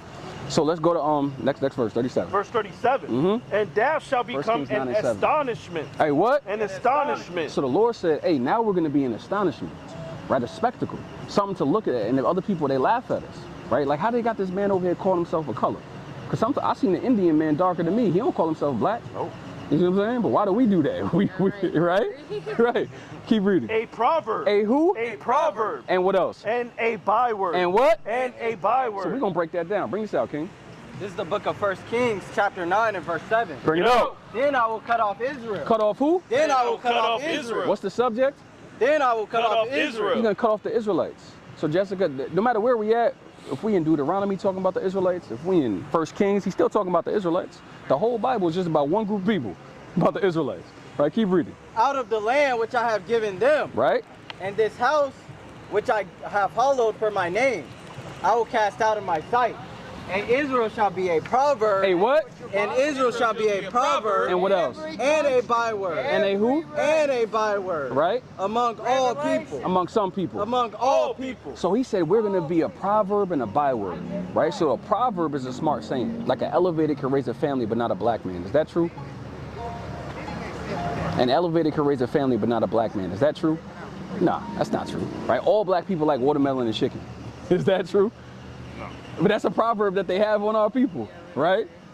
I mean, the elder who's usually up here, he don't even eat chicken. Right. He literally don't even, he don't eat chicken at all. So it's like, but if you see, if somebody from another nation looks at him, they're gonna be like, oh, he likes chicken, and he like watermelon. They're gonna assume that that's what it is.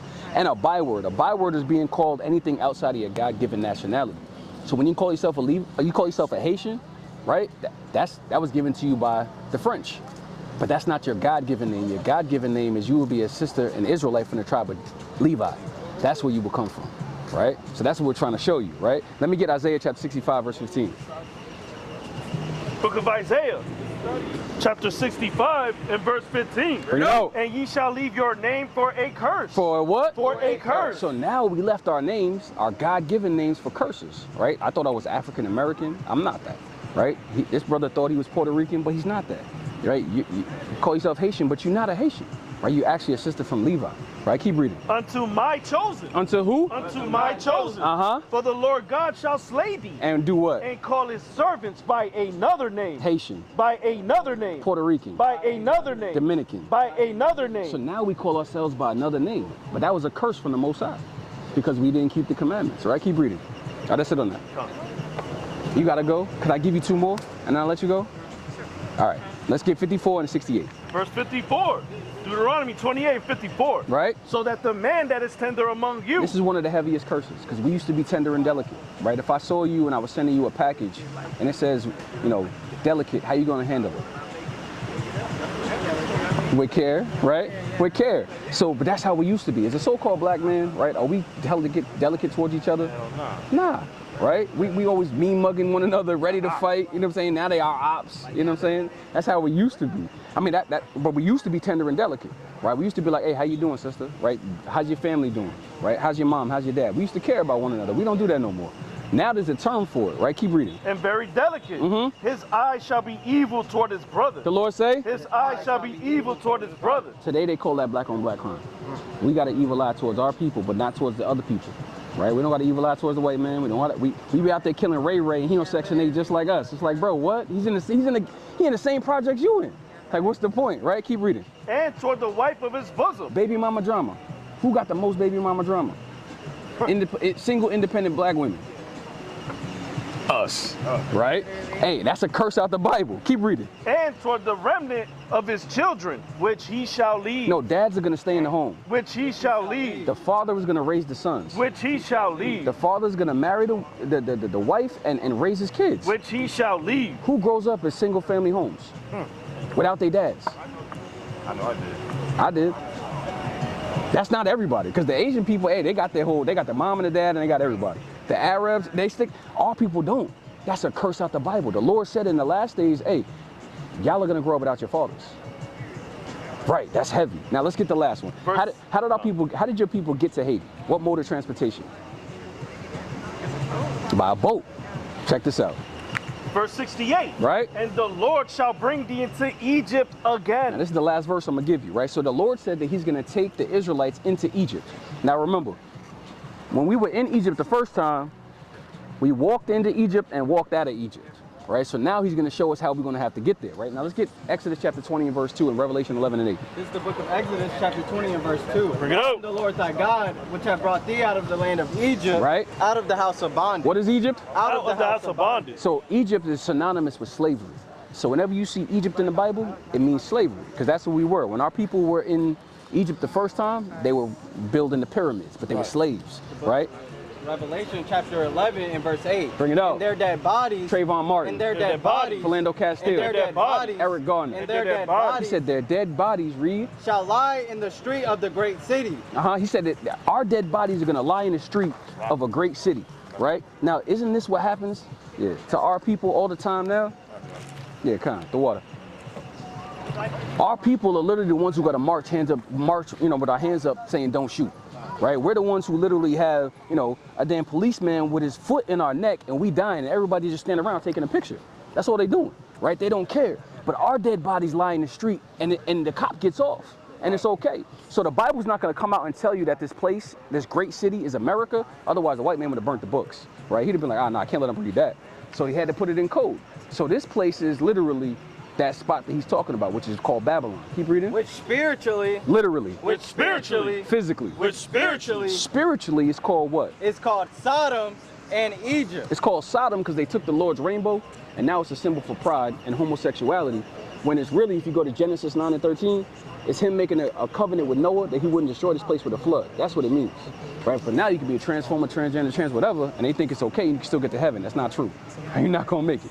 And it's called Egypt. Who got the sign? It's called Egypt because the same people who built up ancient Egypt, and that's why they got the pyramid on the back of the dollar, because they're showing you that the ancient Egyptians went and got the Israelites to build up ancient Egypt. They also, over here in America, got the Israelites to build up here with $17.9 trillion worth of free labor called cotton, and we built this place up. So they got the same people. So they telling us in our face, hey, we know y'all the Israelites. That's how you're related to ancient Egypt. And that's why the Lord said it's called spiritual Egypt. Right, so this place right here is spiritual Egypt. Now let's read this one more time, because you talked about it. How did your people get over to Haiti? On a boat. Check this out. Deuteronomy 28, verse 68. And read it slow. And the Lord shall bring thee into Egypt again. So the Lord is going to take the Israelites into slavery again, but this time with ships. With what? With ships. What does that verse say? With ships. With ships. Who else on the entire planet went into slavery on ships? Good question. There's only one group of people that ever went into slavery on the bottom of cargo slave ships. That's it. But the Lord is saying that's going to happen to the Israelites. We just read the verse. So what does that make us? Israelites, right? That's right. Because he said, hey, and that's how cold the Lord is. He's so cold. The only people ever to go into slavery on ships was the Israelites. And it only happened to all people. That's how he knew he had to put this verse in there, so we the only ones that can relate to it. That's crazy, right? Keep reading. By the way whereof I spake unto thee, thou shalt see it no more again. And he said, you're never going to see your homeland again. We've never been to Israel, right? Haiti's not your home. Israel is your home, right? This place isn't my home. Israel's my home. It's all these brothers' home. That's where we come from. That's literally where our descendants lived before we got to this side of the world. Keep reading. And there ye shall be sold. Ye shall be what? Ye shall be sold. He said as soon as y'all get off those slave ships, y'all gonna get sold on auction blocks.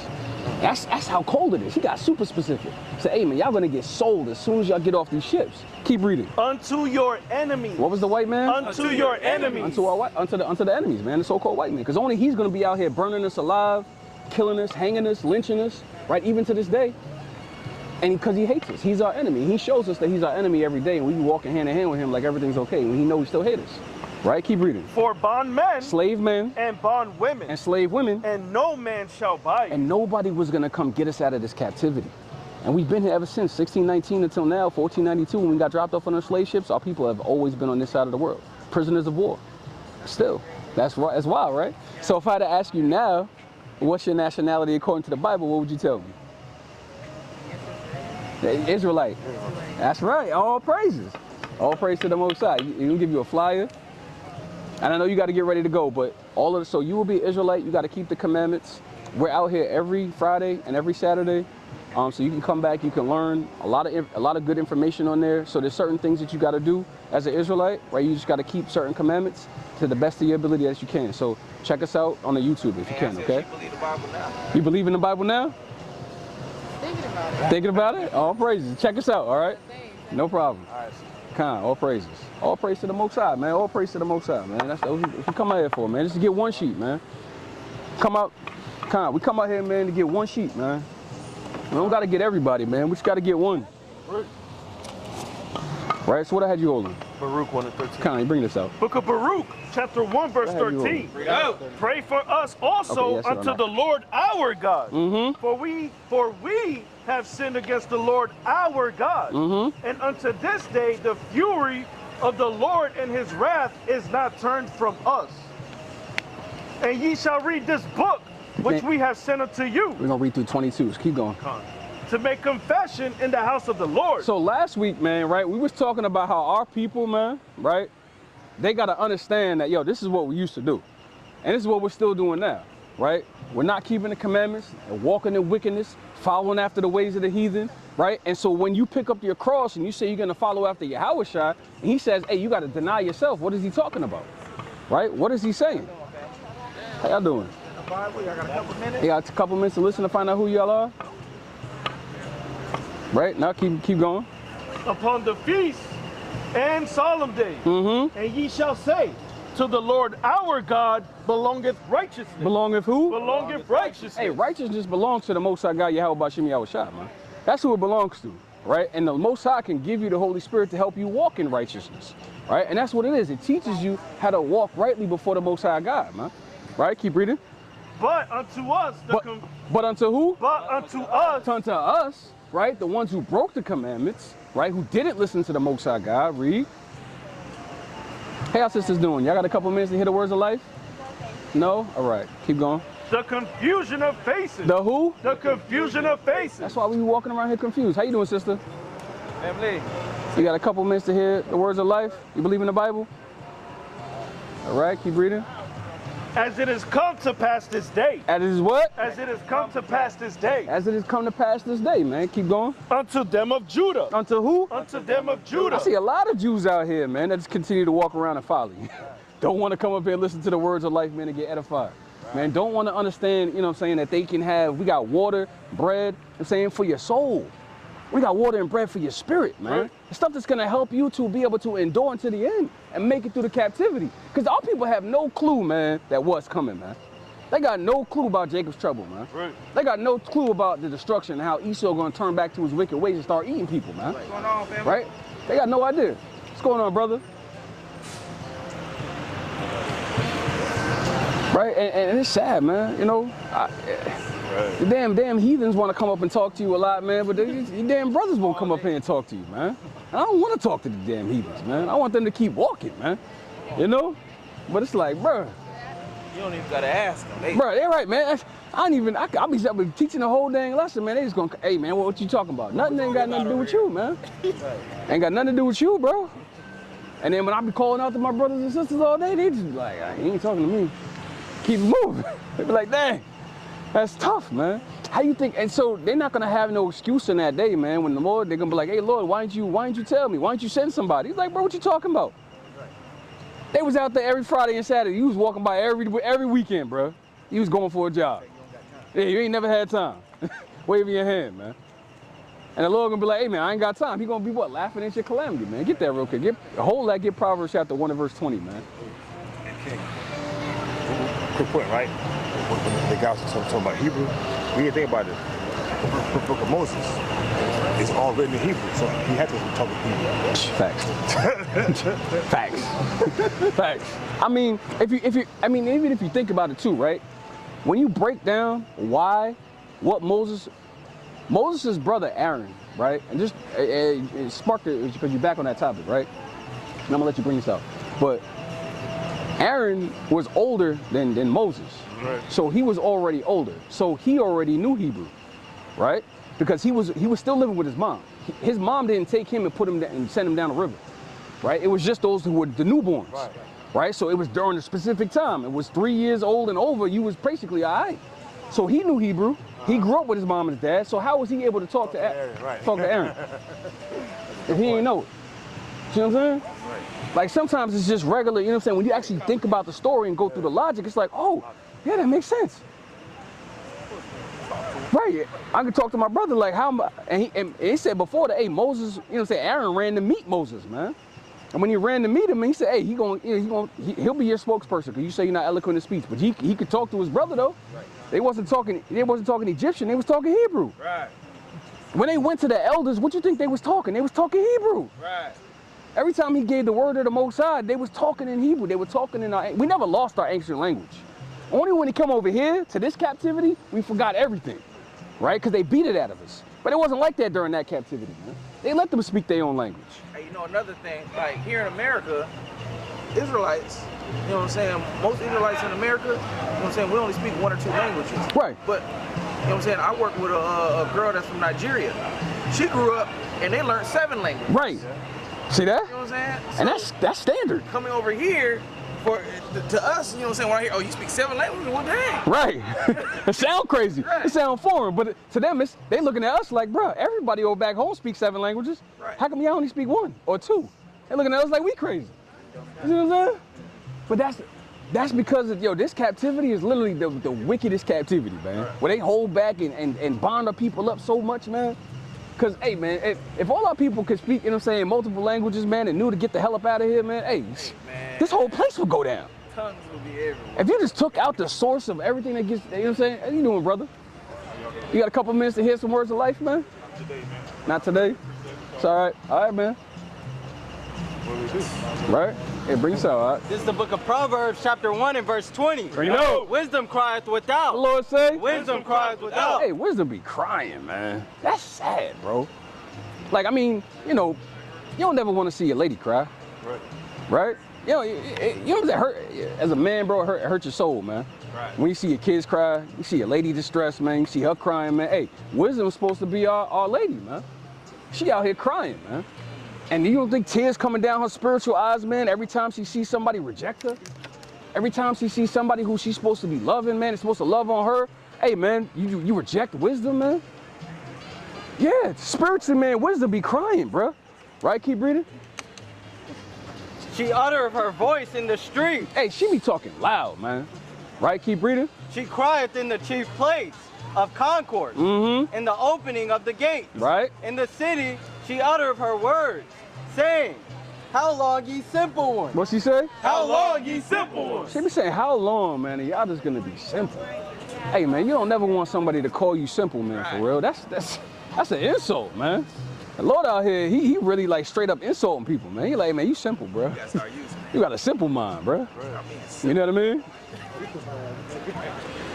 Right, hey, Raul. I think he's coming. Right. My man's coming. No, I'm saying my guy's coming. Oh, okay, come. It's eventually time. Okay, come. Right, hey, see, he said, how long you simple ones, man? How long we gonna be out here be simple-minded, man? And the Lord is literally insulting all our people, man, as a nation. The Lord is going in on us. He said, how long y'all gonna be simple-minded, man? You're gonna be dumb and be stupid. Just walking around and just, you know what I'm saying, not know nothing. Not know how to get to the kingdom. Not know how you're supposed to live and walk in righteousness. That y'all are holy. Y'all are separate, man. How long you gonna be following out the ways of the damn heathen, man? He be hot, man. And I feel his pain, man. Keep going. Will ye love simplicity? And he says we love being simple, man. That's a sad insult, man. He said you love being simple-minded, man. Keep reading. And the scorners delight in their scorning. Hey, scorners delight, man. They be happy, man. Like, hey, y'all niggas don't know what y'all talking about, man. Right. Hey, man, y'all don't got the truth. Y'all don't understand nothing. They just be, they boast in their simplicity, man. And the Lord looking at them like, bro, how are y'all doing it, man? Keep reading. And fools hate knowledge. And who? And fools hate knowledge. Hey, man, fools, man. Fools hate knowledge, man. They hate the words of the Most High. They hate the laws. They hate the commandments. They hate Yahweh. They hate the Most High, man. They hate the prophets, man. They hate it, man. Literally. Right? Keep reading. Turn you at reproof. Behold, I will pour out my spirit onto you. Mm-hmm. I will make known my words unto you. Hey, and that's cold. The Lord says, hey, I'm going to pour out my spirit and make known, right? This is what he's doing. That's why brothers be out here, man. They be in the spirit. They be reading the words. We be making it known. Playing upon tables, man. Right? Keep reading. Because I have called and ye refuse. What he say? Because I have called and ye refuse. Hey, the Lord be calling, man, and we just be refusing, man. We be going back and forth, man, not understanding what we're supposed to be doing, man. Right? Keep reading. I have stretched out my hand and no man regarded. And what? And no man regarded. Hey, nobody ever wants to come back and say, hey, man, I love the Most High, man. Hey, let me listen to what the Lord is saying, man. They never take the hand of the Lord, man, and be like, hey, man, you know what I'm saying? Look, they never want to shake the Lord's hand, man. They don't want to do it, man. Keep going. But ye have set at naught all my counsel. Hey, and that's cold. Because the Lord going to bring it all back during that day, man. They're going to be like, hey, man, hey, you set at naught all my counsel, man. I had my people out there, man, Fridays, they feet hurt, man. They back hurt, man. They drove 45 hours, man, to come to camp, man.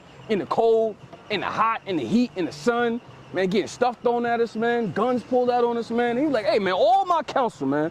All the words of life, man. You was like, to hell with it, man. It's not so. It ain't so, man. It ain't like that, man. The Lord ain't never said that. And I don't believe it, man. Well, the Lord, hey, what's the Lord gonna do? Keep reading. And with none of my proof, Mm-hmm. I will also laugh at your calamity. The Lord's gonna do? I will also laugh at your calamity. When destruction comes? I will also laugh at your calamity. Hey, the Lord gonna be laughing at everybody's calamity. Right. He gonna be laughing at the Israelites, man. He gonna be laughing at Judah. He gonna be laughing at damn Issachar, man. As a matter of fact, he gonna be laughing at y'all damn African Americans, your blacks. He gonna be laughing at the Haitians and the damn Puerto Ricans and the Dominicans, man. Right. And the Mexicans, man. He gonna be laughing at y'all because y'all don't know what the hell's going on. And y'all gonna be looking for the Lord, and then what, man? He ain't not gonna be there. It's gonna be too late, man. It's gonna be too late at that point, man. Keep reading. I will mock when your fear cometh. Hey, he gonna mock you, man. He gonna be standing there like, yeah, kill him, kill him, kill him, kill him. That's the Lord, man. He was standing there with a cheerleader while you getting sawed in half, man. He be standing there with a, yeah, man. You say king.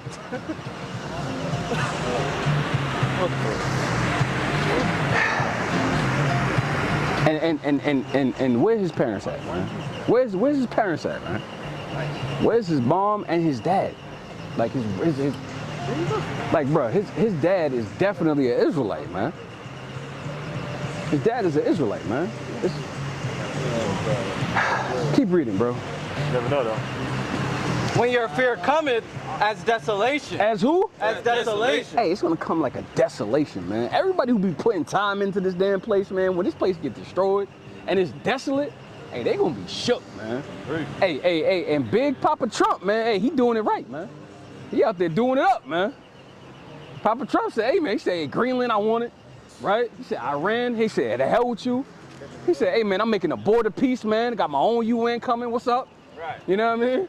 Hey, Trump out here said Venezuela was good. Hey, he said, I run it. You know what I mean? This whole side of the hemisphere. Hey, well, he told damn China, he said, yo, this is what it is, bro. Right. He said, if y'all feeling froggy, leap. You know what I'm saying? He said, you feeling froggy, leap, man. Yeah. And so when them buttons start flying, man, and nukes start going, man, and somebody push the damn button, hey, man, they're gonna be laughing when the destruction come. They hear that sign, woo! They gonna be calling on white Jesus. What gonna happen, man? Ain't nobody coming out of the sky, man. Ain't no white man coming out of the sky. What's going on, King? You got 2 minutes, brother? I'm good, man. Thank you. What about you, King? What about you? What's going on, King? I got a couple minutes. Got 2 minutes to hear the words of life, man. Chop it up with your brothers, man. I feel you, man. You're supposed to relax on the Shabbat, but you can relax with your brothers, man. You know? Gather together, man. We need some more mighty brothers out here, man. More relaxing to hear the words of life. Right. Chatting back, chop it up with the Lord, man. Sup or sit with the Most High, man. Right. Nobody want to sup or sit with the Lord, man. You know? Keep reading, King. And your destruction cometh as a whirlwind. As a who? As a whirlwind. Hey, it's gonna come like a whirlwind, man. Like, yeah, a whole damn tornado, man. Tornado full of fire. That's what it's gonna be, man. What's going on, King? You got a couple minutes to hear the words of light, chop it up with your brothers, man? I gotta make sure I get this car on the road. Right? Okay, I hear you, man. All right, man. Right? Keep going, King. When distress and anguish cometh upon you. Yo, they gonna be distressed. They gonna be in anguish, man. Hey, they heart will be palpitating fast. They're not gonna know where to go. Hey, there gonna be a lot of women out here screaming, ah, ah. They're not gonna know what to do, man. They're not gonna know who to call on, man. They're not gonna know nothing, man. You gonna have the damn Edomites, man. They're gonna be out here eating people, man. It's gonna be crazy, man. Yeah, man. And I be meditating. I be sleeping on this, man. I literally be seeing it, man. It's gonna be bad, man. It's gonna be a horrible time. Like it's gonna be wild, man. I just be thinking about how many, you know what I'm saying? Yo, I was thinking about the Eves, man, and the damn Edomites, man. They be living at these high rises, bro. They ain't never lifted a finger to even do nothing. It's like, bro, they gonna be out in the field talking about some, hey, man, trying to find food. They not gonna, yo, half the people gonna starve to death, bro. They're literally just gonna starve to death. They're not gonna know how to find no food. They can't gut a cow. They can't kill a goat, right? They don't know how to kill a lamb. They don't know what the innards to take out, how to split it, how to, you know what I'm saying, take the hair off. They can't even fish, man. Most people don't even have to scale a damn fish. How they gonna survive during that day, man? How they gonna survive in that day, man? Literally. Keep going, King. Verse 28. Then shall they call upon me, but I will not answer. But I will who? But I will not answer. The Lord say? But I will not answer. Hey, he not gonna hear y'all, man. He be like, the hell with that. He gonna sit back and be laughing at y'all. He be like, why you calling me, man? Why you calling me? Shit, hey, man, remember 2 years ago, man, when you walked by the prophets, man, yeah, nah. Said, bro. They be like, hey, yo. Right. It's no longer in service. Hey, man. Prayers ain't making it up to the Most High, man. They're not making it. They're not making it, man. Keep reading. They shall seek me early. They shall what? They shall seek me early. Hey, they gonna be up early praying. They gonna be trying to call on the Lord. They gonna be talking about, hey, Jesus, where you at? Yahushua? Yahweh? They gonna be trying to be calling on somebody. Praying and then they spirit in that moment could be like, hey, man, we believe in a higher power. Somebody come save us. And nobody gonna be there, man. Keep reading. But they shall not find me. But they what? But they shall not find me. He said, yo, they not gonna find me, man. They gonna be looking. Like, they gonna be diligently searching, man. You know what I mean? Keep reading. For that they hated knowledge. For they what? For that they hated knowledge. They hated knowledge, man. They hated the knowledge of the Most High God, man. They hated the knowledge of the Lord, man. You know? Keep reading. And did not choose the fear of the Lord. And did what? And did not choose the fear of the Lord. They didn't choose the fear of the Most High, man. Right? Get Sirach chapter 25. I think I want to say it's like 13. Is it 13? Let me see. Nah.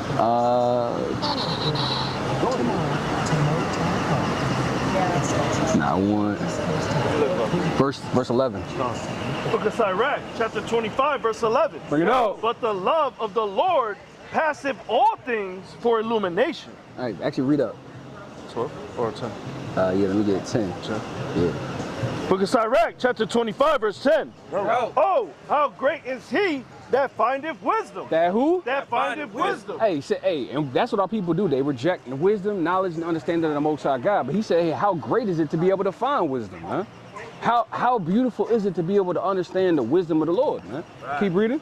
Yet is there none above him that feareth the Lord. That who? That feareth the Lord. Mm-hmm. But the love of the Lord passeth all things for illumination. Right.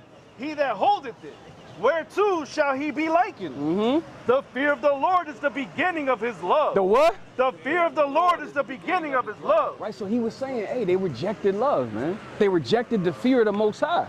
So when you reject the fear of the Most High, you reject the love of the Lord, man. That's what you reject, literally.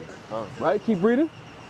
And faith is the beginning of cleaving unto him. And what? And faith is the beginning of cleaving unto him. And faith is the beginning of cleaving unto the Most High God, man. Right? In order to be able to have faith and to show the Lord that you love him, you got to fear the Lord, man. You got to have that first. And that's what our people don't have. They have no fear. They don't fear the Most High's judgment. They don't think that the Lord going to come kill people, man. Right. They don't even think the Lord still be killing people today. They be thinking that somebody died, just, oh, it was an accident. Something happened. Oh, it was his time. Like, no, bro, the Lord sent the death angel, man. Right. They don't even believe that. They don't even give the Lord credit when he kills somebody. That's crazy. Right. They don't even give the Lord credit when he kill people. He kill people every day. Every single day, man. Yeah. Come talk to us, King. Brother. Come talk to us. Come back. Talk. There you go. Let's get Isaiah, man. Yeah, kind. What's going on, bro? What's up, man? Doing well. What's your name, King? Andre. Andre? My name's Jonathan. Doing well, man. So, you know, what we do, man, we come up here, we show our people who they are according to the Bible, right? So-called blacks, Hispanics, Native Americans of indigenous descent, we actually the Israelites. So you know about that? 100%? 100%? Okay. So you know what tribe you from?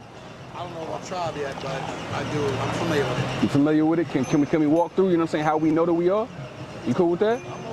All right, no doubts, right? So let's get Isaiah chapter 1 and verse 3. Let's get Jeremiah 17:4. Book of Isaiah, chapter 1, verse 3. Bring it out. The ox knoweth his owner, and the ass his master's crib. Right, so in this, he's really just kind of breaking it down, right, Andre? So he's saying if I come to your farm and you got an ox and you got a donkey, if I try to call your ox, would he come to me? Nah, because you know you're the master, right? And if I take your donkey 25 miles up the road, he'll find his way back to your farm.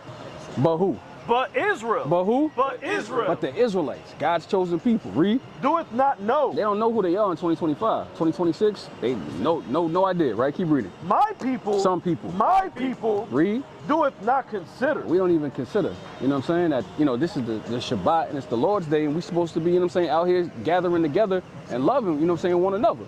You know what I mean? Right, so let's just go through the curses. Right, let's get on Deuteronomy chapter 28. Let's start at verse 15. Because this is how we know, right? And then we're going to jump 15, and we can go 45, 46, and then we jump back over to 16.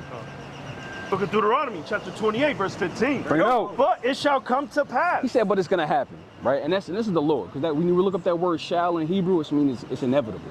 Like, it's going to happen, right? Read. If thou wilt not hearken. He said, if we didn't listen, the Israelites, read. Unto the voice of the Lord thy God. To the voice of the Most High God. To observe, to do all his commandments. Just some of his commandments. To do all his commandments. Just the ones that I like. To do all his commandments. How many we got to do, Andre? 10 commandments? Now, read it one more time. To observe, to do all his commandments. All his commandments, right? So, because can you rape somebody? No. Nah, right? So in the Bible, right, that's in the book of Leviticus. It's not in the first 10. So there's more than just 10 commandments, right? There's over 613, right? So that's what our people, yeah, over 613. Yeah, there's over 613 commandments. And there's different types, right? There's how you keep certain holy days, right? How you keep Passover, how you keep Pentecost. There's laws about the land, right? There's laws about ox. There's laws about how I got to treat my brother and my sisters. There's a dress code. There's a dietary law. So there's all different types of laws, right? But the first 10 was the ones that the Lord gave out of his own mouth. And then after that, the people was like, yo, it's too much craziness going on. There's a whole thunder, you know what I'm saying? The mountain is shaking. He's like, yo, man, let's speak with Moses. We want to talk with the Most High.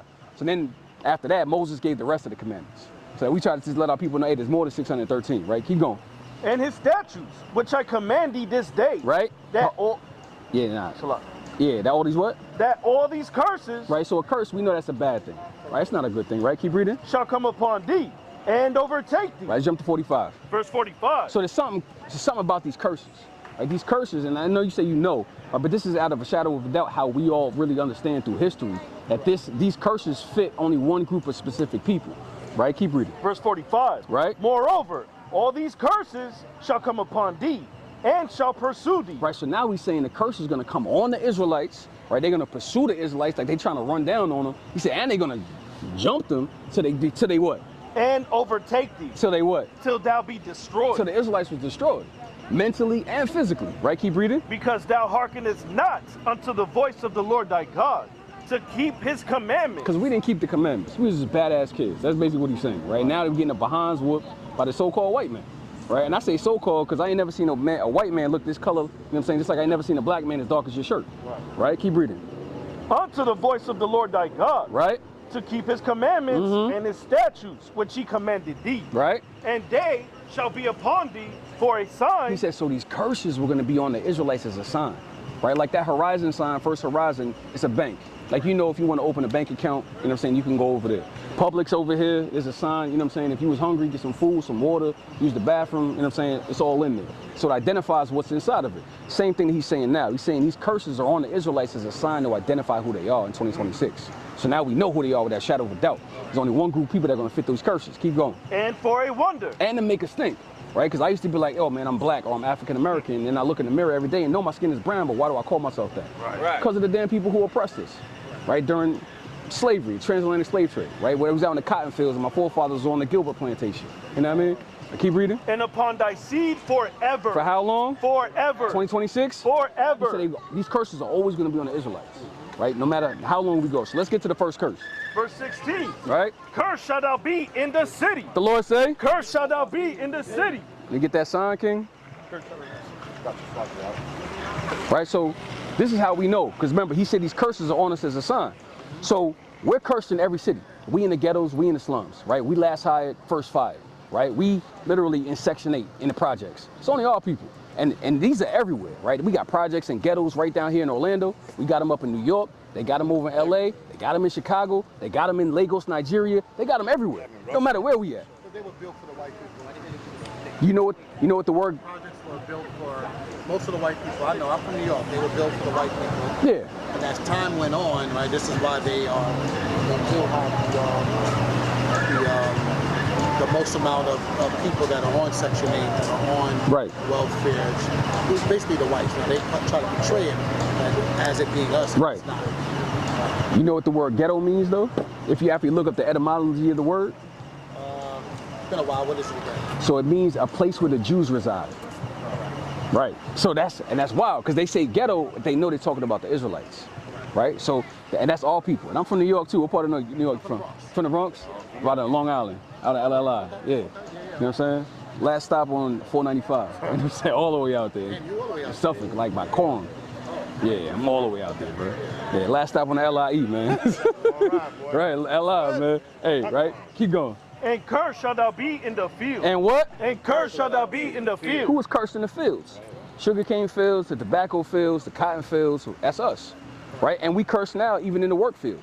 Right, a lot of us as a nation, we working 2-3 jobs just to what? Pay the rent, pay your lights, pay the mortgage, you know what I'm saying? Trying to pay the car note and the insurance, and then try to feed your kids and put clothes on your back.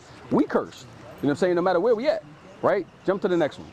Verse 32, thy sons and thy daughters shall be given unto another people. So when Master Jackson came to Master Johnson's plantation and said, I want these 5 niggas for, this barrel of wheat, I'm gonna take them and ship them to Georgia, there's nothing we could do. And that's why my last name is Gilbert. His last name is Gonzalez. His last name is Freeman. We all got, you know what I'm saying, English last names and damn Spanish last names, but we not English and Spanish men. You know what I'm saying? That's not who we are. I'm going to say I beg to differ a little bit on that. Okay. What I know a little bit about history is, most about it, they weren't here prior to us. Who? Like Caucasian. Yeah, they weren't. Caucasian wasn't here prior to us. Right. Based on them coming here, they assumed a lot of us. This is why sharecropping, right? Sharecropping was us teaching them how to, they didn't know nothing about this vegetation. Right. Oh yeah, no, facts. This is why when they say that we're African American, we're not from Africa. Right. Because then that's just denouncing the fact that we are true natives of here. Right.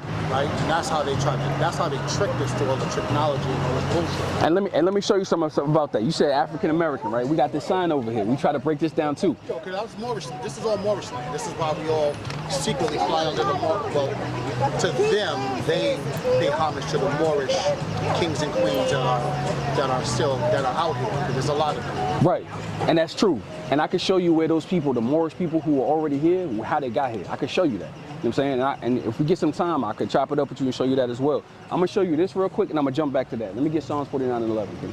Right? Because we talked about Africa, right? We talked about America. And so we bring it out because there's actually a prophecy in the Bible that talks about these two lands.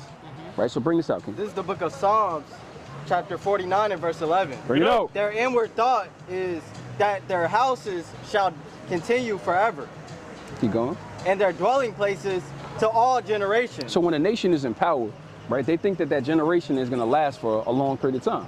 You got the Romans, the Syrians, the Grecians, you know what I'm saying? You got the Egyptians, the Babylonians. They all thought that their kingdom was going to last for a long period of time. They go to war, another nation wipes them out, and now they get conquered, right? So but he's talking about a specific time and what these people are going to do. Keep reading. They call their lands. They do what? They call their lands. So now these are going to be a people, when they conquer a spot, they're going to call their lands that they conquered what? After their own names. Africa. After their own names. America. After their own names. Now they're going to call their lands after their own names. So check this out. Amerigo Vespucci. He's an Italian map maker. Now, I'm sure you probably know that. But he basically, all he did was draw the map of this place. He's a white man, right? So now when our people say that they're African American, they call themselves after two white men, like they descend from them. They don't, right? Or Africa. It's named after Cornelio Scipio Africanus. He defeated Hannibal in the Second Punic Wars in 202 AD. After he defeated Hannibal, he renamed the whole continent after his last name, which was Africa. But check this out. There's over 55 countries in Africa. And when you talk to somebody who's really from there, they're going to tell you where they're from. Like, I'm from Nigeria. They're going to tell you what tribe they're from. I'm from Zimbabwe. They're going to tell you what tribe they're from. We the only ones over here in America where we call ourselves two whole continents. So that prophecy that came out the Bible, you know what I'm saying, was really the Most High saying, hey, why are we the only ones calling ourselves the whole continent when everybody else know where they come from? That's because we lost our heritage. We don't know who we are because we under these curses, right? right? Go back to that, King. Deuteronomy 28, verse 32. Bring it out. Thy sons and thy daughters shall be given unto another people. Right. And thine eyes shall look and fail with longing for them all the day long. And there shall be no might in thine hand. So we didn't have a military, right? And we still don't got a military. We go and, you know what I'm saying, our people go, they get into the, you know what I'm saying, the military, they go fight for the white man, but nobody fights for us. Nobody speaks on our behalf in the UN, right? The so-called blacks, Hispanics, Native Americans, nobody talks for us, speaks on our behalf. So we have no representation at all. And that's what he's talking about, right? Even during that time, but that's a curse, that we're not gonna have representation in these last days. Right, keep going. Verse 37. Now you can skip that, go to 46. Verse 46. Oh, no, we did that, just go to 47. Verse 47. Right. Because thou servest not the Lord thy God with joyfulness. Because our people, the Israelites, they didn't serve the Most High with joy and with gladness. Keep going. And with gladness of heart. For the abundance of all things. Right. Therefore shalt thou serve thine enemies. Who we had to serve? Shalt thou serve thine enemies. So when you look at that picture, man, right, you got the one with the, over here, man, we had to serve our enemies, man. They're in the cotton fields, man, right, and the sugarcane fields, right. We still serve them today. Trayvon Martin, you know what I'm saying, Eric Gardner, Philando Castile, we still getting shot down in the street. Just like how they used to lynch us back then, they still shoot us today. And they still get away with it for free. You know what I'm saying? Because this is their land, this is their kingdom. They own this place. You know what I'm saying? We just, the money that they use to move stuff around. That's it. Right, keep going. Which the Lord shall send against thee. And what? In hunger. In who? In hunger. So now when we hungry and you want to go to fill up food to put inside of your, you know what I'm saying, your refrigerator at the crib, you got to go to Publix. But who owns that store? Somebody look like us? No. Nah, it's a so-called white man. So now you got to go to him when you hungry. When you used to live in Israel, right, back in the ancient world, you had a farm and you had a vineyard and you had servants. And you would tell... We had all that when they were here. This is why all these towns that you see that's in Florida, these were all Africans. I mean, I'm not gonna say African American, they were all black towns. That's why all the towns, most of them are buried in the lakes. Right. So this is why as these lakes start to dry up and they see all the civilization, and they treat it as if they don't know, but they know what it is, unfortunately, is that they know more about our history. Right. They were the ones who took it from us using penmanship. Yeah. Penmanship is what kind of created all of us. They created the Lord, because if you look at our history prior to civil rights, right, which only benefited them. Right. Because during the Great Depression, you don't hear about any of us struggling. Right. Right? The 20s, my dad was born in 39, my grandmother was born in 19, right? So I own property that's 100 years in my family. And I can go back to early 1800s. Nobody was a slave. Right. So when I talk to my grandmother, and this is why it makes sense for them to kill the elders, because elders carry wisdom. Yeah. Right? Now again, when we read the book can kind of be changed around based on who's reading it, right? Wisdom, right, from people who've been alive and they tell you their story. So when I started sitting down talking to my grandmother, she's like, well, her father hasn't. He was never a slave, right? So her father was never a slave. His father was never a slave. Like I know things about Camp Lee June. My people's own Camp Lee June in North Carolina, right? Now you go look up Camp Lee June in North Carolina, you can't see that it was owned by black people. Right. They didn't tell you that it was sold in 1940s, 50s or something like that. But it was actually sold in the 1800s because that's how he bought, which I own property for Heinz Farm, Heinz Family Farm, which is near Camp Lee June. So 2 black men owned that in the early 1800s. Right. Right. All these other things. But see, I know a lot of this stuff because I have a lot of guys, friends that were 5%ers and friends of the Israelites. And, you know, I see all the, I've seen some of the books. This is why when you go to, you know, the reason why America has an issue with Russia. Russia holds a lot of our history. They have a lot of our statues. Second is 13 and 40 though. They have a lot of Let's go back and forth. Right. Right, they have all that stuff. Right. Yeah. There you go. Yeah. Yep. So check this out though. So one of the things that you said, right? So when we go back, we bring out the Russian icons, you know what I'm saying, to show our people, you know what I'm saying, the Israelites, you know what I'm saying, they used to call them niggas, you know what I'm saying, they basically, during Renaissance was only a time period where they literally painted over the actual pictures of the real, that's what the Renaissance is, they paint over the picture of the real Israelites. They got niggas from, it was called the tribe of niggas. Right. Nagas, rather, right? The tribe of Nagas. Get that, Acts 13 and 1. Is it there too? Yeah, it's in here. Get this, bring this out, bring this out. And they traveled from Acts. Check this out, bring this out. Chapter 13 and verse 1. Bring it out. Now they were in the church that was at Antioch. So Antioch, the church over there, right? read. certain prophets and teachers. Prophets and teachers who were Israelites, read. As Barnabas and Simeon. Barnabas and Simeon, two apostles, read. That was called nigger. They were called what? That was called nigger. It was called niggas. And then we know the term only needs brown skin, you know, dark skin, but they was calling us niggas back in the day. You know what I'm saying? They called the prophets niggas. Yeah. You know what I'm saying? That's the same reason why did they hung Christ? Like Go ahead. It says Niger, right? Yeah, Niger. But Niger didn't come before the word Niger, right? So to break it down, you come here, right? That's the etymology? Yeah. Okay. All right, what's that? It says Niger, right? Yeah. Let's see how it's pronounced. Strong's G 3526. Nigger. Oh. Nigger. So it says Niger, but it's actually nigger. It's that word is nigga, yeah. Yeah, because I knew about that tribe traveled, and that's how they taught language. They taught science, and they taught all that stuff. They traveled all over the world. And they was Israelites. Yeah. Right. Check this. Before they'll tell you that the So remember, so you had mentioned that your people had got over here. That y'all had already been here. There's people already here. Yeah. So check this out. You know the Bible talks about how those people got here. How the people who were already here. How did Columbus know that they was here? Because he went and got this. He got the Bible, and one of the prophets already knew that our people from back in the day had already had a time where they moved over here, and they were the ones who were here living in peace and freedom, had the land, had everything, had all of it. But they were Israelites. Let's read the story about how they got here. Book of 2nd Esdras, chapter 13, verse 40. Bring it out. Those are the 10 tribes. So the 10 tribes, right?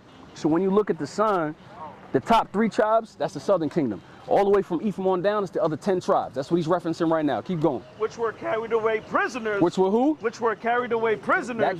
Some of those tribes down there are the Seminoles too. Right. The Tainos. Yeah. Right? They actually come from these tribes down here. Keep going. The Aztecs. Right? Out of their own land. So now they got taken out of their own land during the war that they had with the Assyrians. Right? Keep reading. In the time of Hosea the king. Right. Whom Salmanassar, the king of Assyria. King of who? The king of Assyria. King of Assyria. Led away captive. So they went captive into Assyria. But then what happened? And he carried them over the waters. Over the waters, read. And so came they into another land.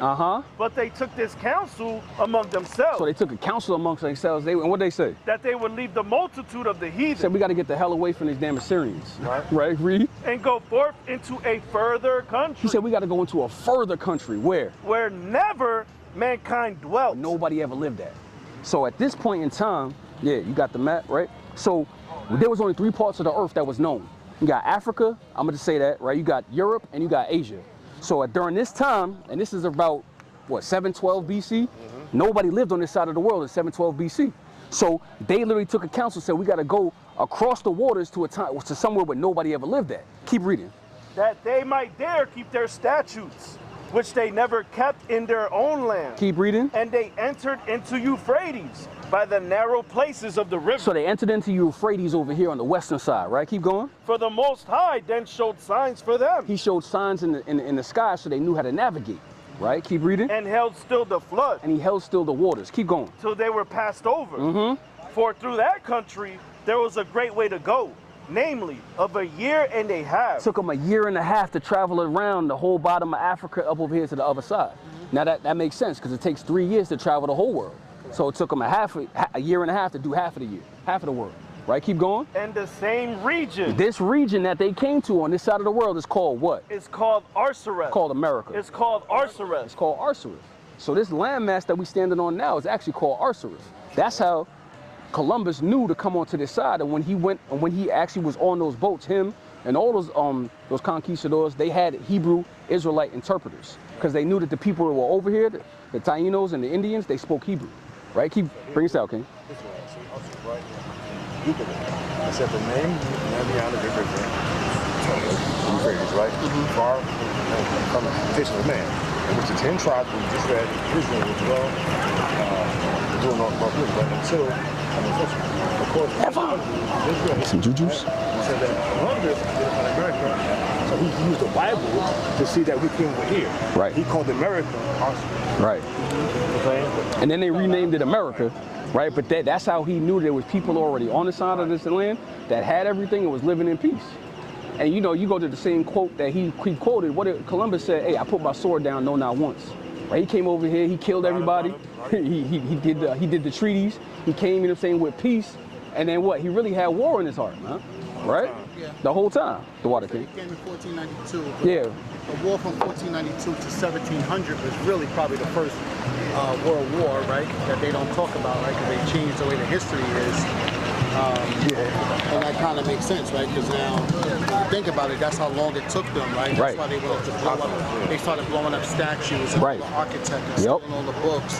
This is why, you know, it's a little crazy because, you know, a lot of the symbolism, even that deal with Hitler, right? A lot with Adolf, right? There's original pictures of Adolf not being Caucasian, but being black, right? Because we know that most of the people who occupied Europe were dark skinned, right? Now, at some point when they came down, wherever they came from, they might have came from the outer lands, and wherever from the mountains, wherever they came from. But, you know, they created deceit, deception, something we probably wasn't privy to, you know, at that time. So they came over with their barbaric ways. Let me get Job 8 and 8. That's why they eat the way they eat. That's why they smell the way they smell. Right. This is just, yeah. Nah, I work in corporate, so I hear you. I hear you. Yeah, so, I mean, you know, I'm familiar with a lot of this stuff because I forgot what book. This stuff is in a book too. But I it's all right here. Russian icons. Russian icons.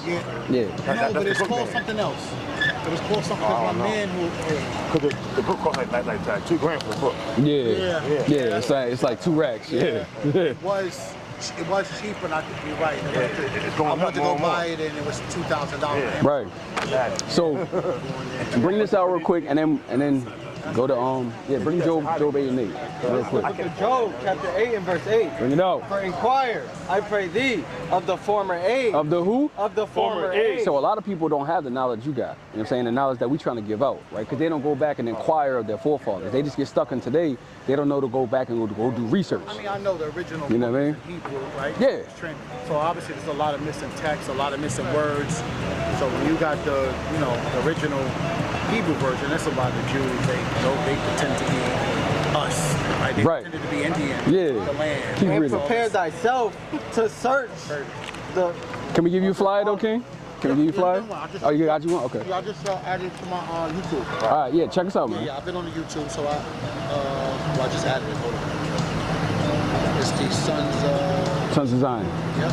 Yeah, check us out, man. We got a lot of good stuff on there. Like I say, you and your, you know what I'm saying, your rib, y'all would be, There's some secret rules of the world. I mean, I watch a lot I've looked at a lot of stuff, right? Because education is. Let me get 2868 real quick. This last one. Can I leave you with one more?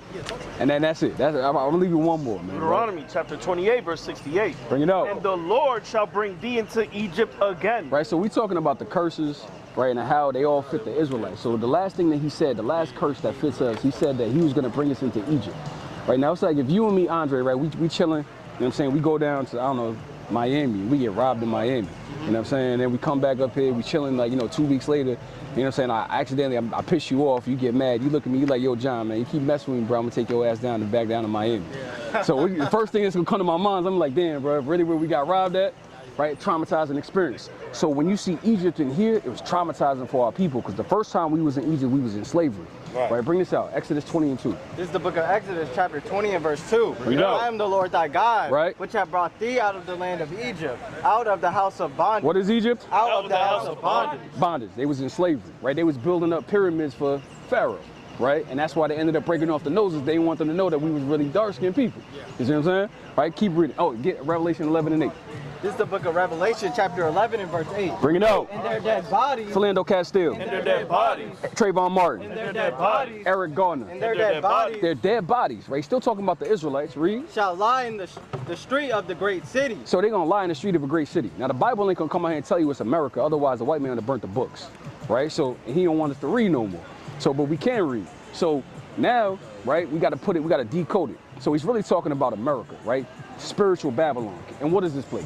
Which spiritually. Literally. Which spiritually. Physically. Which spiritually. Spiritually it's called what? It's called Sodom and Egypt. It's called Sodom because they took the Lord's rainbow over there and what? They made it a symbol of homosexuality and pride. right? When we know, you read Genesis 9 and 13, it's a covenant he made with Noah that he wouldn't destroy this place with a flood. Right. Now you could be what, a transformer, trans, whatever. They say it's okay, you think you still get to heaven. That's not true. The Lord's still the same. If you a faggot, you're not gonna make it, right? It's just plain, right? And he said, what? It's called spiritual Egypt. Who got the sign? Right? That's why they got the pyramid on the back of the dollar. Because they let us know, hey, the same Egyptians who built up ancient Egypt are the same ones who built up America over here with $17.9 trillion worth of free labor called cotton. Right? So they telling us, hey, we ain't got the same people. And we know who y'all are, y'all don't know. That's what the white man saying. Right? So that's why this place is spiritually called Egypt. Now bring this out one more time. Deuteronomy 28, verse 68. Bring it out. And the Lord shall bring thee into Egypt again. So the Lord is going to bring the Israelites into slavery again, but this time... with ships. With what? With ships. With who? With ships. With ships. This is how we know without a shadow of a doubt we the Israelites. Because there's only one group of people that went into slavery on the bottom of cargo slave ships. It's just us. Right? Keep reading. By the way whereof I spake unto thee, thou shalt see it no more again. He said exactly how I'm telling you, exactly how it's going to happen. We ain't never been back to Israel or, you know what I'm saying, anywhere over there. They banned us from this side of the world, man, damn near. Right? Keep reading. And there ye shall be sold. You shall be what? You shall be sold. He said as soon as y'all get off those slave ships, y'all going to get sold. And that's what happened to us. We got sold on auction blocks to the highest bidder. Right? Keep reading. Unto your enemies. To the so-called white man. Right? Keep reading. For bondmen. Slave men. And bond women. And slave women. And no man shall buy you. Nobody will redeem us out of this captivity. And we've been prisoner of war ever since, man. Damn near. That's 100% right. Right? That's 100% right. No, Right? I mean, we still being sold. I mean, that's what the NFL, right. That's what the draft is for. Right? $1 million slaves, man. $1 million slaves. That's it. The draft is for. Right. Yeah. Real quick, you had mentioned, I know about the lakes, like, so, I was saying group 3 and 8. If we tried to rise in America, but we've been knocked down by the so-called white man, the point that we're trying to show you is it happened because we broke God's commandments, not because of what they're doing. We got 15 again, 28, because we can't give them power. They're below God. Right? Well, the power we give them is because we kind of lost who we are. That, and we kind of come to, we support what it is that they have, right? They broke us. Baruch chapter 3 and verse 8. Bring it out. Behold, we are yet this day in our captivity. We are what? We are yet this day in our captivity. We still here in captivity. Keep reading. Where thou hast scattered us. Well, we got scattered like sheep. You know what I'm saying? Like they got no shepherd. I'm saying that's why all of our people walking around, let's say most blacks, African Americans, Native Americans, of indigenous and Hispanic, they got no knowledge. They don't know who they are. They have no clue. You know, in their textbooks, they don't know anything about it. Right. And we don't read. Yeah. You want to hide something from a nigga, put it where? In a book. You know, put yourself around people that might know a little bit more, right, than you. You know, you got to be willing to do that. And I learned a lot just from listening, doing my own research, looking into a lot of stuff. Right. You know, I thought, you know, I think I was having this discussion. I said the difference with men and women is that men will always look to have an OG. An OG is really somebody you're looking to for knowledge. That's true. And I said the problem with that is that a woman doesn't believe in what you got. Where does she look to seeking knowledge? Nowhere. Right. And she can't look at her. You know, she won't look at a 55. She's 45. She's not gonna look at a 55-year-old to get information because 55-year-old is still her what? Competition. Right. So it's hard for them to ascend and back into where they need to go because of this. You know what I'm saying? Yeah. Book of 1 Corinthians chapter 11 and verse 3. I'm gonna let you slide, King. But I would have you know that the head of every man is Christ. So even to the point you said, right? To the head of every man is Christ, right? Keep going. And the head of the woman is the man. So that's why, you know what I'm saying, to your point, right? She don't got no head, right? So when a woman doesn't have a head because there's no man over her, and she can't understand. She's just a body, right? So if you the head, you supposed to lead, right? I can't tell, my body not gonna go that way, that's my head tell it to. Same thing with that, you know what I'm saying? That's why it's the Father.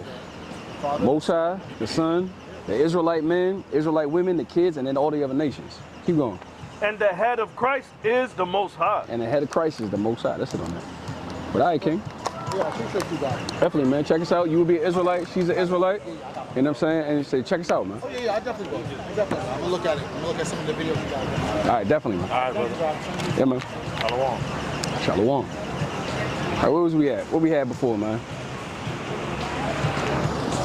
think we were talking about Proverbs. Yeah, we was in Proverbs. Yeah, chapter 1. I think you could drop that. You could drop that. Let's go to 350. It's 350? Yeah, I know. You know what I'm saying? All right, yeah, we just go through it, man. Let's get you go back to Proverbs chapter 1, King. Yeah. Dang, time's flying. I thought it was like 2 o'clock. Right. They told me to go check my car. I'm like, why? And it was like, it's 3:30. I was like, already? That's wild. That's crazy. Bro, what was that one? Was that because I have cold? Yeah, refused. Yeah, you got down to. Yeah, you get 29. Yeah, you get 29.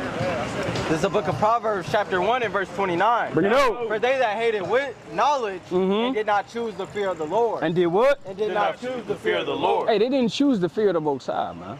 Right? And, you know, in these last days, man, it's really not about how much knowledge you have. Right? It's about your effort that you put forth to show that you love the Lord.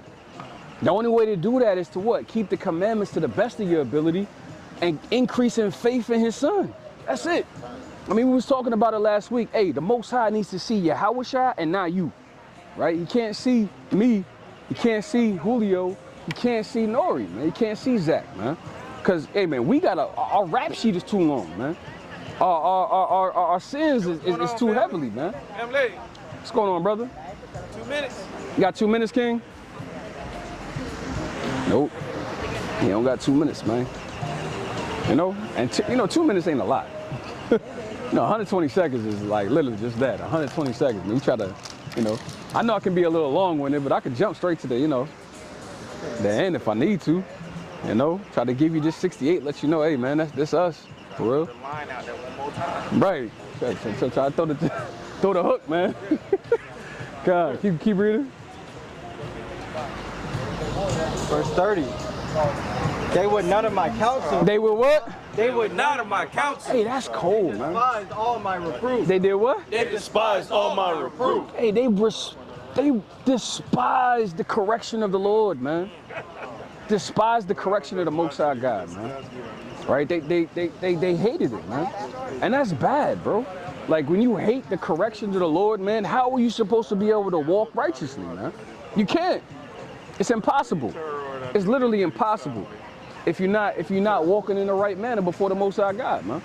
Right? Keep reading.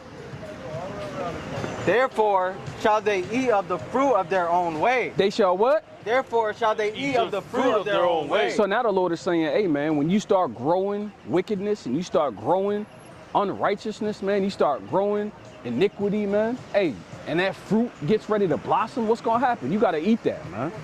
Say you gotta eat it. Exactly how it is. What's going on, sister?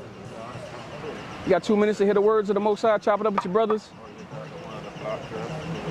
She wasn't really on the phone. It's all right. Man. Read that one more time. Therefore shall, this is the book of Proverbs, chapter 1 and verse 30. Verse 30. No, 31. Sorry. Therefore shall they eat of the fruit of their own way and be filled with their own devices. With their what? With their own devices. Hey, they're going to be filled with their own devices, man. They're going to be filled with the fruit of wickedness, man. Right. And then they wonder why they can't, you know what I'm saying, all the bad stuff be happening to them, man. Right? They be catching hell left and right. You know what I'm saying? That they ops out to kill them, man. Somebody out to, you know what I'm saying? She got 15 baby mamas, baby daddies. You know what I'm saying? Like, it's like, bruh, what's going on? Well, if you had one head and not 20, you know, you might be all right. Go ahead, King. Book of Galatians, chapter 6, verse 7. Bring it on. Be not deceived. God is not mocked. God is who? God is not mocked. He said, bro, ain't nobody out here confusing the Most High. He know what the hell is going on. You can't mock the Lord. Keep reading. For whatsoever a man soweth. So whatever you sow and you put into the ground, keep going. That shall he also reap. That what? That shall he also reap. And he said, hey, man, that's what's going to come up, man. If I plant a damn apple seed, man, I'm not expecting an orange, man. If I plant a damn apple seed, man, I'm not expecting grapes to pop up, man. I'm not expecting damn lettuce to come out of here, man, or damn broccoli, man. Which, honestly, they're not real, so they're not going to grow. You know what I mean? That just makes sure everybody paying attention.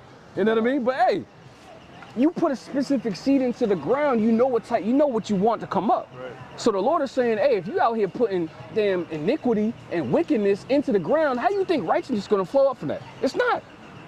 If you expecting righteousness and you being wicked, bro, you are severely under a heavy delusion. Like 100%, you literally certified crazy. Like if you certified, like signed, stamped, notarized, all of that, man, certified crazy. Cause there's no way you could be out here, you know what I'm saying, growing wickedness, man, and think righteousness is gonna come out of that, man. It's not gonna happen. Never has happened, man. Right? Verse 8. Bring it out. For he that soweth to his flesh. To his who? To his flesh. That's the thing we keep telling brothers, man. We gotta watch the flesh. Because whatever you sow to it, hey, man, remember, this is soil. There's no difference between us and the dirt except for the spirit that's in us. That's it. Literally. I got the same makeup. You can literally look it up. Right? Everything that's in you is in the ground. Right. Literally. From like the damn, the carbon, all of it. The iron, all that. The iron. There's no difference. It's just the spirit of the Most High that's in me that's not in the dirt, man.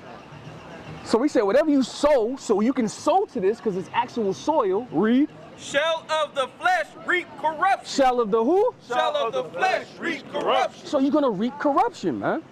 If I plant a rotten apple, man, the soil around it is gonna die. You ever see that, man? Yeah. When you throw a damn apple out there, man, let it rot. You see what happens to the soil that's around it. All the soil that's around is gonna rot too. Right. Certain fruit rotten faster than others. Like if you put a banana next to an apple, when that banana start to rot, it'll rot in that apple also. See that? So that's what happens. So the Lord is saying, hey, whatever you have sowing to your flesh, man, hey, you're gonna reap that thing, man. It's gonna come a time where it's gonna blossom. Right? Read. But he that soweth to the spirit. What the Lord say? But he that soweth to the spirit. Hey, you gotta sow to the spirit, man. You gotta sow to the inner man. You gotta sow the righteousness in Yahushua, man. Right? Read. Shall of the spirit reap life everlasting. Reap who? Reap life everlasting. And that's what we're looking for, man. We're looking for life everlasting, man. Right? Let me get on the book of Sirach.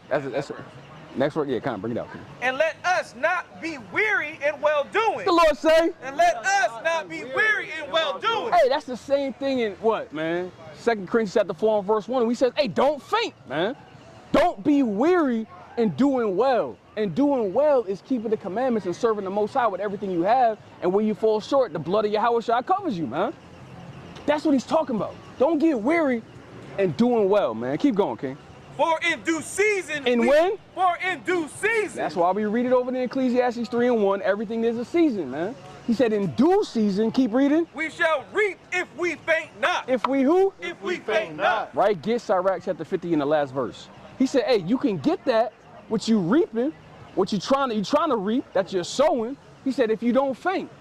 So if you're sowing righteousness, hey man, you may not see the full reward for it yet with the kingdom and immortality, but hey, he says keep working. Bring us out, huh? Book of Sirach, chapter 50, verse 29. Bring it up. For if he do them, he shall be strong to all things. So like, let me get 51 right here, last verse. Right here. Yeah. Book of Sirach, chapter 51, verse 30. Bring it up. Work your work, be timed. The Lord say? Work your work, be timed. Hey, that's why he says, hey, don't faint. Right? Keep sowing to the spirit, man. Don't sow to the flesh. He said, work your work, be times, and keep working, keep going, keep doing it, man. Keep grinding for the Lord, man. Keep reading. And in his time. In whose time? And in his time. No, in my time. And in his time. When I want it. And in his time. When I say I'm ready. And in his time. In his time. And we not operating on our time, man. We operating on the Lord's time. Right. Everything happens when the Lord wants it to happen. I can't speed up the Most High, man. Neither one of these brothers, man. And trust me, if it was up to me, man, when I got in this thing, hey, man, I'd have been, hey, man, we out, let's go. But the Lord said, no, man, I still got some more people I got to get, man. Right? Keep going. He will give you your reward. The Lord say? He will give you your reward. Hey, he will give you your reward, man. Get you get Sirach 36, you get Sirach 36:11, you get Revelation 18:29.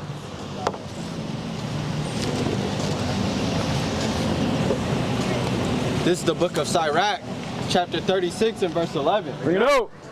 Gather all the tribes of Jacob together. The Lord say, Gather all the tribes of Jacob together. what we got to do? Gather all the tribes of Jacob together. Hey, we got to gather all the tribes, man. Not half of the tribes, not some of the tribes, not the tribes that we like, not the ones we best friends with. He said everybody, man. We got to get all the tribes, man. Don't matter what tribe they coming from. They could be from Asher, man. They be from Columbia, man. Right? Keep going. And inherit thou them. And what? And inherit thou them. And may inherit us, man, as what? As from the beginning. As from the beginning, man. Right? You got something, King? I can add a precept too. Con. Book of 1 Corinthians, chapter 15, verse 58. Bring it up. So, therefore, my beloved brethren, be ye steadfast. Be ye who? Be ye steadfast. Read. Unmovable. Lord say? Unmovable. Hey, man, 10 tones down, unmovable, man. Read. Always abounding in the work of the Lord. Mm-hmm. For as much as ye know that your labor is not in vain. Is what? But your labor is not in vain. Hey, this is not in vain, man. Keep your hope, man. Keep striving. This is not a vain work, man. In Yahweh. In who? In Yahweh. In the Most High God, man. Mighty, man. Right, bring us out, King. Book of Revelation, chapter 18, verse 21. Bring it out. And a mighty angel took up a stone, like a great millstone, right, and cast it into the sea, saying, what'd he say? Thus with violence. Thus with hugs. Thus with violence. Thus with hugs. Thus with violence. Thus with kisses. Thus with violence. Read. Shall that great city Babylon be thrown down. What's gonna happen to Orlando? Shall that great city Babylon be thrown down. She gonna rise again. Shall that great city Babylon be thrown down. Read.